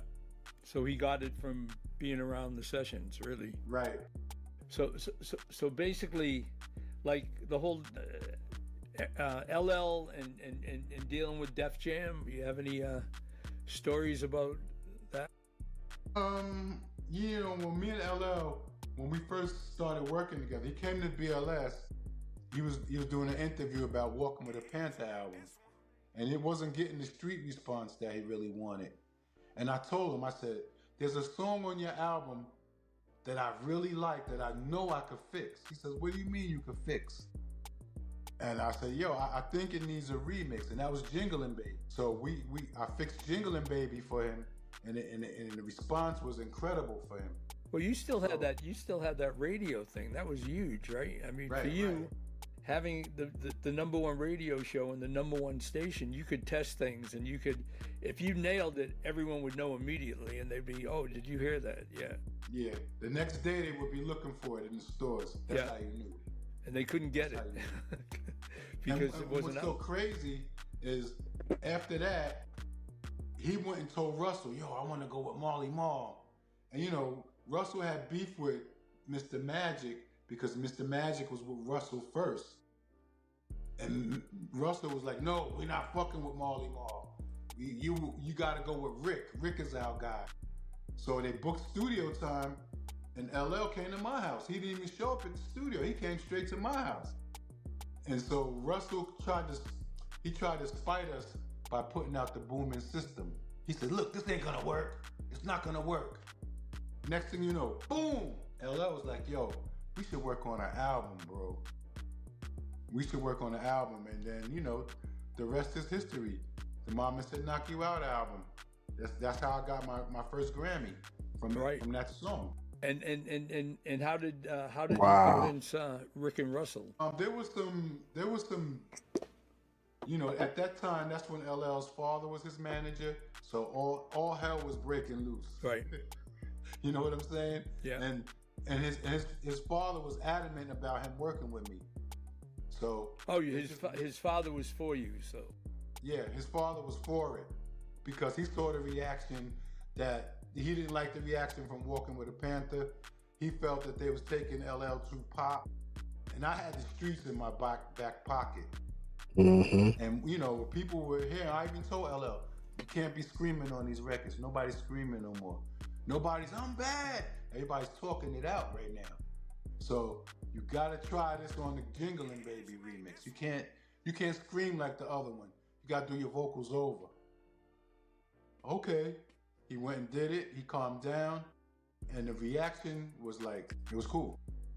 I mean, how crazy is it where I mean, to just look back to then and to now, and the whole journey of hip hop. I mean, all these guys who became actors and did other things, Will, LL, you know, Ice-T, you know, all these guys, you know, they're sort of legends now in different fields. Yeah. When you were starting, I mean, what did you think the career, how long did you think the career was going to be for this? Did you ever think you were going to go back and say, "Oh, I'm going to do hip hop and then maybe I'll go back and make disco records or whatever"? I mean. You know, let me tell you something. I was one that thought hip hop wasn't going nowhere. Right. Me. You. I thought hip hop wasn't going nowhere. That's crazy. Earlier records, like you said, they was bands replaying the break beats. And they wasn't the greatest bands replaying break beats. They was just bands playing break beats. So when I got in and started putting hip hop in the sampler, I was bringing it back to what made myself fall in love with hip hop. The break beats, the echoes, the scratching, that wasn't on no records. Right. So I was like, look, if I get a chance, I'm gonna switch this shit up. I'm gonna make people like what I liked about hip hop. Right. You know what? I took my brother's break beats and made all these records. Right. No, I think that's true, and incorporating scratching into the actual record, that was big because when I picked up It's Yours, another record that I signed, that was the first Def Jam record. Right. That one.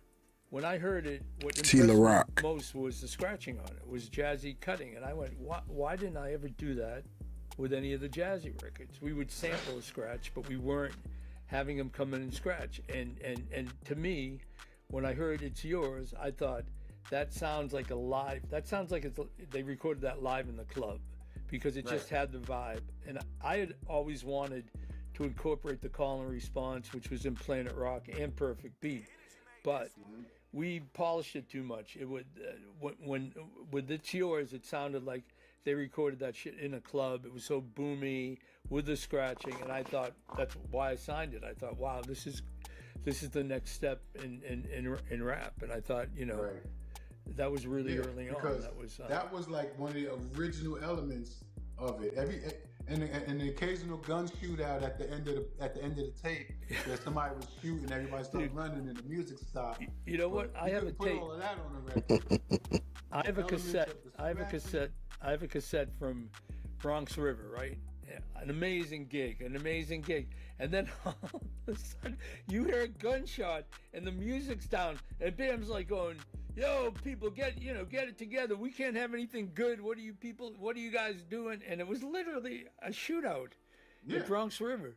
Right. That used to be on those tapes. Yeah. We couldn't put all that element, but we could put the echoes, because echoes was big on them tapes back in the day. Yeah, for sure. It was like, yes, y'all, to the beat. Y'all, you don't stop. When I first heard hip hop, I was in high school, and a kid from the Bronx walked through the lunchroom with his box, playing a tape from the Bronx with echo. It was Dance to the Drummer's beat, and somebody was going, yes, y'all to the beat, y'all. And everybody looked. I was like, yo, what the fuck is that? He's like, yo, this is hip hop, and kept going. I went home and made a crew after that. That was it. That was it. That was the turned you first on time to I it. heard hip hop, and I was already a DJ. I just didn't know about hip hop. Right. You didn't. Well, hip hop didn't exist yet. It really. Right. It wasn't called hip hop yet. I mean, it was hip hop, but the rapping and b-boying and graffiti, and the one thing, we're doing Beat Street as a musical now. We're working on that, and not. Wow. Nas is involved. He's my partner in that. So wow. And we're just talking about back in the day, and what people don't realize that it used to be the DJ was the star, and the MC was really just there to hype up the DJ. Yeah. You want to talk a bit on that, Yeah, the DJ was the star. I don't think I'll ever put another artist out ever again, because the thing with me is like it only takes like 2 years for them to be like, fuck you. Yeah. Because they feel they self. Yeah. That right there makes me not ever want to put an artist out. But it was all about the DJ in the beginning, because the DJ was the soundtrack of the party. It wasn't the MC. It was the DJ that was putting on the records and making everybody rock. But the MC would be like, oh, say ho, this and that. And the DJ would keep the momentum going. And then after records came out, that was it. It became all about the MC. That was it. As soon as the records came out, it totally switched. Let's see. Now, have you since you changed to doing pretty much all rap, you I know you made your own records, which is probably the reason, because you wanted to be you didn't want to build up artists. You might as well build up yourself for those records. But which I did the same. I had featured, because that was sort of one of the reasons I got out of hip-hop, is having to deal with the rappers. It's like it only takes 2 years for them to start feeling themselves, and they feel it's like, oh, it was me. But wow, we sweated together. Yeah. Right. I told you how to say that. Exactly. Yeah, no, I felt that way. I mean, Soul Sonic they were great, but I felt like I had nothing more to say. Like when you do the records I did, I felt like I had said what I want to say, and I wanted to write songs and with melody. I mean, whatever. I quit 5 years too early for sure. But what do you think about now the future of it all, like of the whole hip hop game? I mean, the music. Is there anything out there that you particularly like, or any artists? Not really. That's kind of like why I moved out here. I got a Norwegian. Wow. I'm working with out here that's gonna sing in the Norwegian. Right. I'm trying to just flip it different, because I had it with hip hop. I'm older now. Wow. Kids like hip hop. Hip hop is really dumbed down from what it was when we was doing it. Very. I mean, do you rate anyone out there? Are there any very records dumbed that come down? out? I mean, I'm not even listening to that shit. Yeah, neither am I. I mean, I can't even hear it. Yeah, it's hard to go back. You know. Yeah, it I is. think that when we did what we was doing, it was like the beginning of. It was the birth of everything. Man, I don't never want to feel like this, man. This is why, where would hip hop be? to me, this is why it's so important to have a child that, you know, like Energy, my son, by him being so prolific, I'm so in tune with this scene that he helped to establish. And so this is still hip hop for me. Like, and not even so much that, but man, just I don't know. I kind of look at hip hop like my lifelong partner. Like, you know, like this woman that I met as a child, and I end up marrying her, and we end up having, you know, a bunch of kids, and all these kids represent like all these different subgenres of hip hop, right? And I went through a phase where I wasn't listening to nothing. I wasn't inspired. So that would be like me and my wife divorcing, you know. And most recently, I just got so inspired, like late last year, like 2 months ago. And I would say this represent me getting back with hip hop. Like we got back remarried. We're probably not remarried yet, but we back together. We're back in a relationship, and we trying to figure it out again. You know, our kids are grown. You know, we got grandkids now, you know what I'm saying? So that's how I look at hip hop. Like this woman, this girl that I fell in love with, now we both fully grown. And but Marley Marl got a different experience because he was, you know, like you said, he was in high school. He wasn't a kid. He didn't believe hip hop was gonna still be around, you know, many years later. So that's most early hip hop heads probably feel the same way he feel. But if you was a kid when you first heard hip hop, like most of y'all, you knew that it was, especially back then, we knew that it was gonna be, we just felt it, you know. And man, I can't really, you know, put into words exactly like the contrast between how I feel and how he feel, but it's just sad to hear him say he don't fuck with hip hop no more. Man, that's sad. I don't never want to be like that. If I didn't bring hip hop sampling into hip hop, because that's what it turned into. Everybody's like, oh, we could sample better than you. We're gonna get better records to sample better than you, forgetting where they got the idea from. The artist wasn't even thinking about using records like that. No, I mean, no one did. I mean, because in the beginning, it wasn't possible. And see, this is an example to me of kind of being stuck, right? What Marley Marl just did, now I love Marley, much respect to Marley, but I never want to be in a place where I'm just keep going back to, oh, if it wasn't for me, nah, man, I want to keep on moving forward. You know what I'm saying? But I get it. You know what I'm saying? Like he had a major contribution to hip hop in general. If it wasn't for him, we wouldn't be doing it like we doing it at that time. You know what I'm saying? Like, so we got to give him his props, but at the same time, I don't think that this is something that we need to keep going over. So yeah, I'm gonna finish this out since we 3 minutes away from this ending. The only way you could actually get a record in would be to scratch it in, you know. It would be in the beginning, and then once what I should have did is threw a patent on that. Well, does it? See, Marley, I had to tell Energy, you know, since he has such an impact on a lot of young producers, man, like, the money in when you create something, the money is seeing other people do it or use it. You know, you can't expect to get paid off inspiration. So Marley talking about he wish he could get paid from, it's crazy, man. There's a few patents I would have taken too before you. I'm just seeing what else. Is there a record out there that what? Okay, as a fan, is there a record out there that you like so much you wish you had made it? Because when I'd go out to clubs, I'd hear a record, I go, damn. Well, first of all, what the fuck is that type of record? When you hear a record, you go, what the fuck is that? But also the B1, oh God, that's so good. You know what I think I wish I would have made?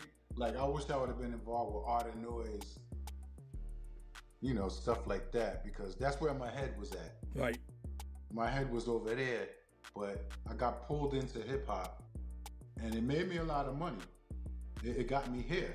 You get what I'm saying? So it made me a lot of money, but my head wasn't into it. I got out of it real quick. By the time LL came, I was already out of rap. He kind of talked me into getting back into it. Wow, that was probably a good thing to do. Yeah. I'm still living off that. Yeah. We just cleared Mama Said for a Jeep commercial for $700,500. What? Wow, nice. Wow. So it's like, damn. I'm glad we worked together. Yeah, for sure. And you didn't work together that Shit. long that you end up not like 700, jeez. I guess. Right, we still cool with each other, but you know, I noticed in this industry, you don't really have friends. Yeah. You just know people, and they come around when they need something from you. When they need a beat. Call you all day, when they need a beat, they're gonna come by. Yo, Marley, come on, So break out those Norwegian none of those beats. guys was really friends. I noticed none of them was friends. They just needed what they needed for the minute. And Yeah. I'm good with that because with a lot of them, I did make money. My catalog's ridiculous. I can't complain. Yeah. Yeah, you Well, got that's a good place to ridiculous be. catalog. It's a good place to end the pod, I guess. Man. Yeah. Happy. I'm happy. I'm in Miami, looking at my mango tree. See? We're in Norway. And, yeah, man, it's been great. Living chatting. good. And really, you had a great career. I'm glad I was even a small little part of it, and that was sort of cool, you know. Hey, I gotta thank you and bless you for giving me that first dollar in hip hop that made me buy that 808. Wow. And that 808 took me all the way to LL. Thank you. You're welcome very much. Wow. Thank you. That's dope. Okay, I never heard of this guy, Arthur Baker, so I kind of want to do a deep dive into him, but man, that was interesting. That was dope. Matter of fact, here, let's look at this too. This is another one. There's only a few names who can truly be called the architect of hip-hop sound. One of them is Marley Marl. He discovered a way of sampling that completely changed the direction of the genre and inspired everyone who came after him. Marley Marl is one of the greatest hip-hop producers, period. I think that the top of our family tree is Marley Marl. When it came to Marley, that's when I was like, I want to learn how to make beats. He's that much of a master, a sensei, a swordsman that I didn't even think he was sampling. This is his story. From sneaking a quick go on his brother's turntables, to DJing on one of hip-hop's foundational radio shows, to that crucial studio session where he discovered his sampling technique by accident. Our story begins in Queensbridge, New York City, the largest housing project in America. A maze of red brick towers alive with families, noise, and music. It's here that Marlon Williams was born in September 1962, surrounded by the sounds and artists that would help shape it. 62. Before me, there was a lot of musicians that made a lot of music. 63 I years would look old. up to these guys. They were on the radio already, and I was like, wow. Although inspired by the musicians from his neighborhood, Marley's first exposure to music came at home through his older brother. He was a DJ when it was just about break beats and dancing. He had a vast collection of records. Those records were off limits to a young Marley, but that didn't stop it. My brother was like, don't touch my shit. And as soon as he would leave out the house, I'm looking out the window, I see him walk out the building, I'm touching his shit. By the mid-70s, before hip-hop had taken over Queensbridge, Marley was already obsessed with the art of mixing. One day I was listening to WXLO, and there was a mix show on. I heard someone mix a vocal to an instrumental, and I was like, wow, I was blown away. The idea that a DJ could create something new, not just play songs, left a mark on him. Soon after, he landed his first residency at Club Pegasus, aged just 14, playing disco, funk, and soul. Oh, wow, but 14. around the same time, something new was making its way across the city: hip-hop. I was in high school, and this guy walked through with a big-ass radio, blasting beats and somebody screaming over the beats with an echo. I was like, oh, man, that sounds amazing. It was DJ Breakout. He was in my school, and he used to come with the tapes and play every park jam that they was doing in the Bronx. It was just so hard. That was DJ Breakout of Funky 4+1.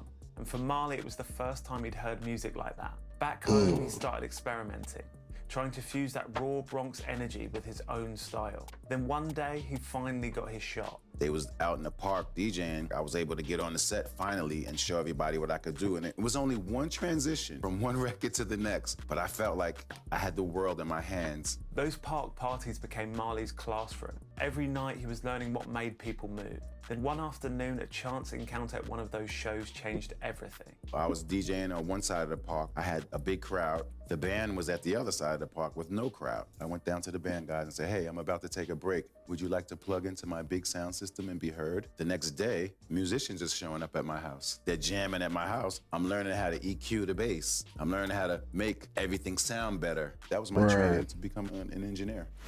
With that curiosity now sparked, a friend gave him his first experience for a professional studio. My friend Andre Booth, he took me to a studio one time. He said, well, I got rehearsal. I want you to come and EQ us at rehearsal. Okay, so I went to his rehearsal, and it was a little studio called Unique. I did an internship there, and it taught me a lot. Inside Unique Recording Studios, Marley was surrounded by gear he'd only dreamed of. Tape machines, mixing consoles, and early samplers that cost more than a car. He wasn't running sessions yet, but he was absorbing everything. And around that time, one record in particular blew his mind. Let me tell you what song it really changed my life. It was a song by Donna Summer.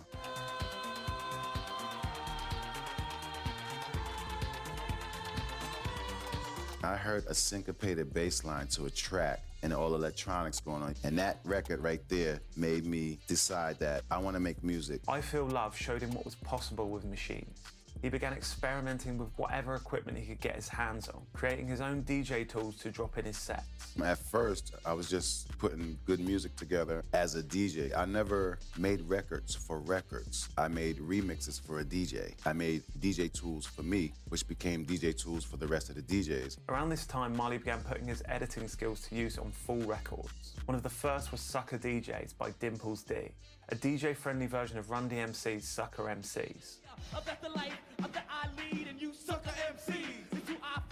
Sucker MCs was out, so I made a version with a female talking about Sucker DJ.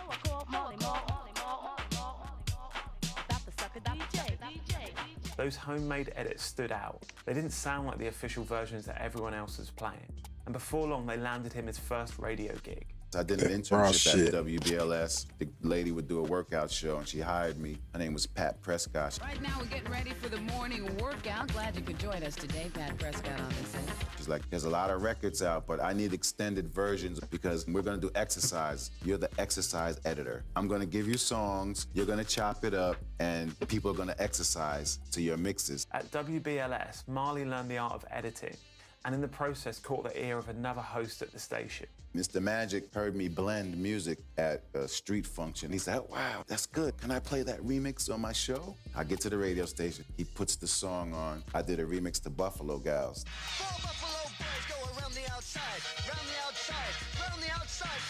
In that moment, Mr. Magic went to play the next record, but the DJ and Marley wouldn't let him mess up the mix. It was in the middle of the song. He pulled the next record out and he throws it on the turntable. I said, what you doing? That don't mix with that. He said, well, go over there and pull out something that flows with that. I pulled out a record, put it on the turntable, and got it in time with the pitch. And all of a sudden, the mix was going off, and I mixed it seamlessly. He's like, what are you doing on the weekends? I came to the radio station. I became the, quote, engineer all-star, DJ Marley-Marl. Soon after, Mr. Magic and Marley joined forces to create the first ever hip-hop show.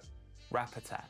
Good evening to your super listeners. How you doing tonight, all your fly guys and fly girls? We'd like to once again welcome you to the world famous Mr. Magic Rap Attack. Marley Marl putting on the mixing gloves. We're gonna have big fun tonight. Giving Marley a platform to showcase his edits to a massive audience. And it was on that show that one record would change everything.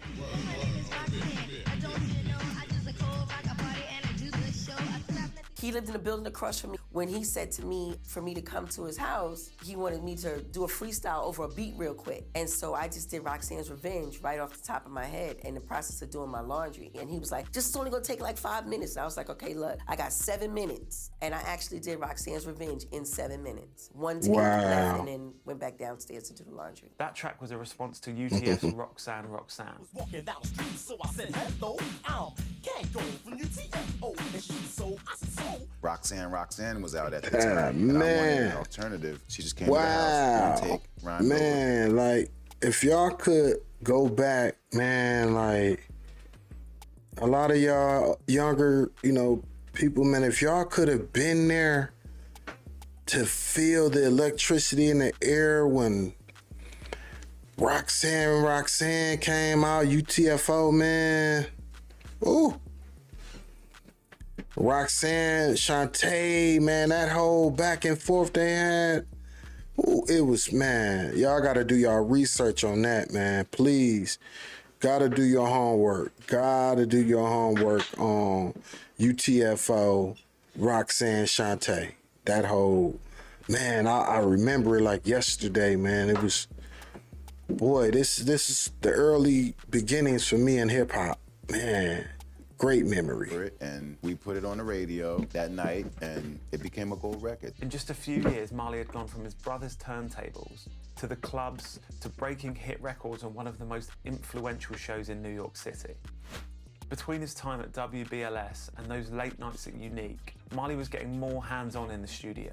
One afternoon, while working on a session for Captain Rock, he stumbled onto something completely by accident while trying to sample a sound from an Art of Noise record.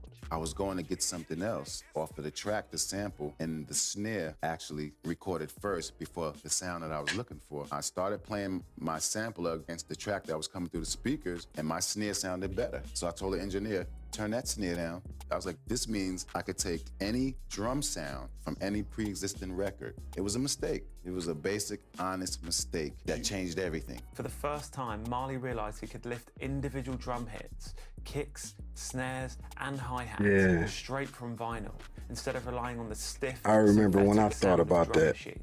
That day, I went to the audio store and bought a digital SDD sampler by Korg, and it had 1.5 seconds of sampling time. It had a trigger in the back, so me being an engineer, I would see these guys triggering all day. I remembered that I could get a trigger to trigger my actual sample. I would trigger it from a drum machine. This is pre-MIDI. We had something called sync. I would make a pulse come from my drum machine and trigger my sampler, so however the rhythm I wanted the drums to be. He'd take a kick from one record, a snare from another, a hi-hat from somewhere else, recording each to tape layer by layer. That sample discovery made entirely by accident would go on to reshape not just Marley's music, but the sound of hip-hop itself. And the first record to showcase it was Marley Marl Scratch, featuring another Queensbridge native, MC Shan. All of his beats and my rhymes attached. Form the new creation called the Marley Scratch. We're always who used to rhyme on his block. Shantae's building was right across in front of Marley's building. We used to sit right on the checker tables in Queensbridge. We used to look out his window and see us rhyming. We used to rhyme under his window on purpose. By then, Marley's name was ringing through Queensbridge, and every MC wanted a chance to work with him. How am I gonna get Marley to listen to me? I know. I'm gonna write a record totally about him. And so when I came to him and broke that down, he was like, yo, I had to come up with a master plan. Released in 1985, Marley Marl Scratch captured that new sound perfectly.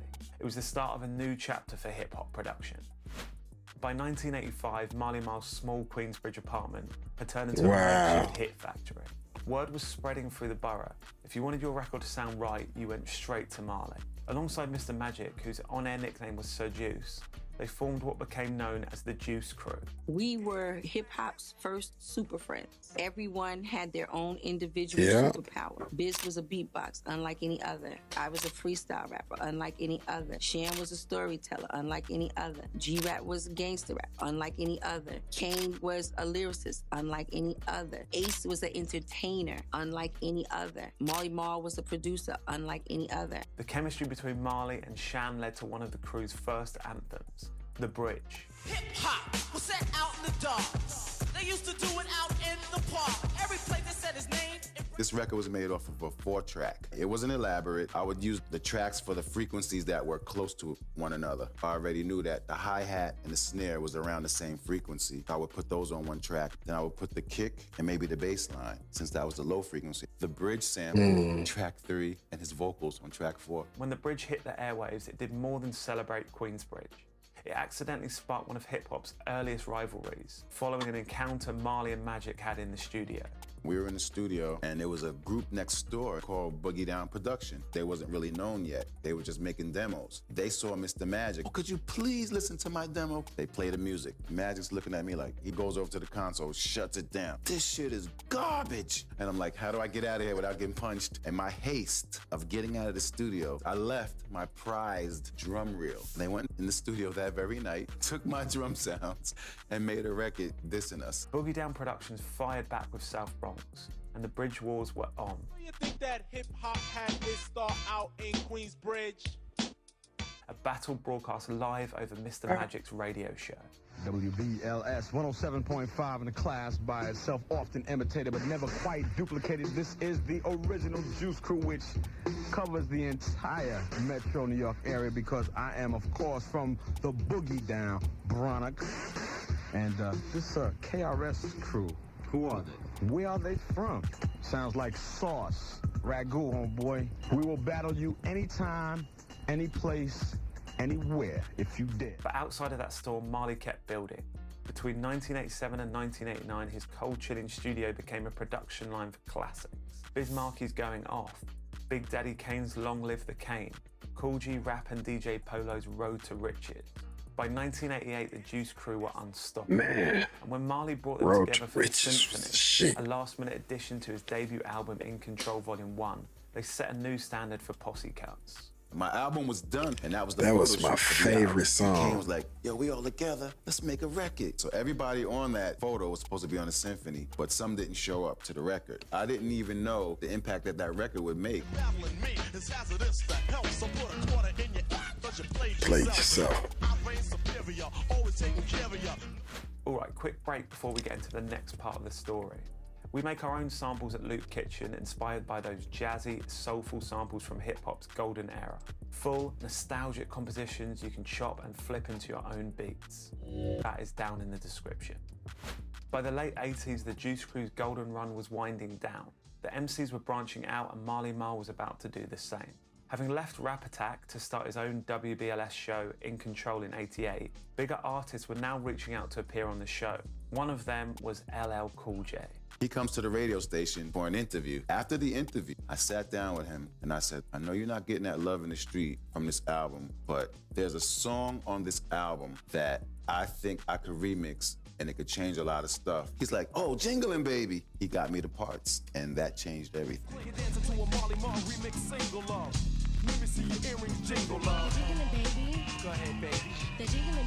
That remix became a turning point in LL's career, and soon after, he asked Marley to join him on tour. From that song, I became his tour DJ. So obviously we're touring the world, doing all the major TV shows. I would say that that was the beginning of my life in the entertainment world. Off the back of that success, the two began working on a full-length album, keeping the signature Marley sound, but scaled up for a major label release. The result was Mama Said Knock You Out, the record that earned Marley his first Grammy.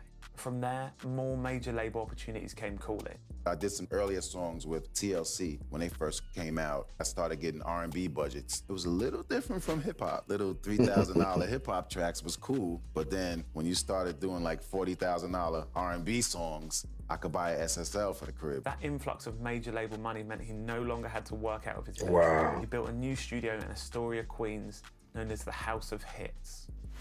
By the time the 90s arrived, Marley Marl's influence was already baked into hip-hop's DNA. The way producers chopped drums, flipped samples, even mixed records, all of it carried traces of his approach. And his impact could be heard through nearly every artist and producer that followed. Take DJ Premier, for example. DJ Premier told me that that song was the blueprint to his production life. The answer scratching that he does on all his records. You always hear DJ Premier cutting words that match each other. And he said, Nobody Beats the Biz taught him to do this. For producers like Premier, Marley wasn't just an influence, he was the template. I think that the top of our family tree is Marley Marl. Even as technology evolved from SP1200s to MPCs to laptops, the blueprint stayed the same. You can trace that sound, that swing, right back to Marley. And maybe Roxanne Shante said it best. He came out and he started this when others didn't even want to look at hip-hop the way he looked at hip-hop. With the beats, with the studio, sleeping in the studio for days, creating such a crew as the Juice Crew, seeing the greatness in people. Marley Marl might have called the technique he discovered an accident. But looking back, it feels more like it was fate all along. And if you want to hear more stories like this, check out our Behind the Records series, exploring the producers, albums, and samples that shaped hip-hop history. Yeah, that was dope, man. I want to go into his Instagram a little bit more, see what he on. Okay. So all of this was a few weeks ago. Chill Rob G. Old school reunion, okay. Oh, this from a couple years ago. So he apparently haven't been posting. He wasn't posting regularly.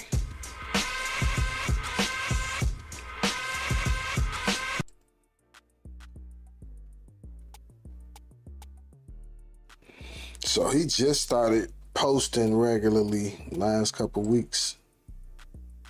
Yeah, see this from a few weeks ago. So yeah, man, it's so good to see that my big homie, my big brother, Marley Marl, was doing good. This was a deep dive, man. A real deep dive into Marley Marl, his career, you know, everything that he was doing. You know, yeah, man. Hopefully y'all enjoyed, and I'm gonna add the links to all of them videos in the description so y'all can go check them out on your own and like, comment, and share, subscribe to those channels as well. So I really enjoyed like learning a lot about Marley that I didn't even know. It's great, great, great. And hopefully y'all enjoyed. And look, if y'all liking my content, I got a bunch of these I'm doing. I had to start with Marley though, because he, like y'all just seen, he the blueprint of all the other producers that I'm gonna do a spotlight on. And man, yeah, so in closing, this is, hopefully y'all learn like what not to do, what to do, what not to do with in this game, in this music business. If you're a producer, there's no reason for you not to have your publishing together in today's world with a phone in your hand. You know, all these websites, you can register everything. It don't matter if an artist put a song out before y'all get the paperwork, you can still do your business, you know, on the back end. A lot of times the artists don't even know how to do it. So you might need to show them how to register songs on their own. Because a lot of times these publishing companies, they banking that y'all don't know how to do things on your own. And you end up giving them a percentage of something for nothing. Like that you could do on your own. It take 5, 10, 20 minutes of your time to register some songs. So yeah, man, this is just basically, you know, hopefully some education for young creatives out here that, you know, in this climate that we in, you know, this music business that we in right now, you know what I'm saying? Like it's a different era from the time of Marley Marl, but even back then, he could have went and got the paperwork and did it the paperwork way, snail mail way. You know, you gotta really, that's why, you know, when you hear these horror stories of producers getting screwed out of their publishing, it's really, you can't really say it's the biz or the label's fault. You know, everything is available. You know, back then it was available on paper, but it was still available, all the information. Nowadays it's available right on this phone. So this phone is only as smart as the user. You know what I'm saying? So if you got this smartphone and you a dummy, what's the point of having a smartphone? So yeah, man, I'm out of here. Look, I need y'all to do me a favor. If y'all like any of this content, like, comment, share, subscribe, and we'll be back with more. All right, I'm out. One. Energy made this one. Yeah. Peace and life. That's right. From the very beginning, the first sound is the beat of the heart. The sound of life is only right. Let the beat is the start. We embark on the life of making memories of sounds. In our mind, when we find we can make it with bound. We experience, experiment until it's a passion. You find your sound vigilant. Just master what you practice. The passion becomes more when you develop your repertoire. There's purpose in the making of these beats. What we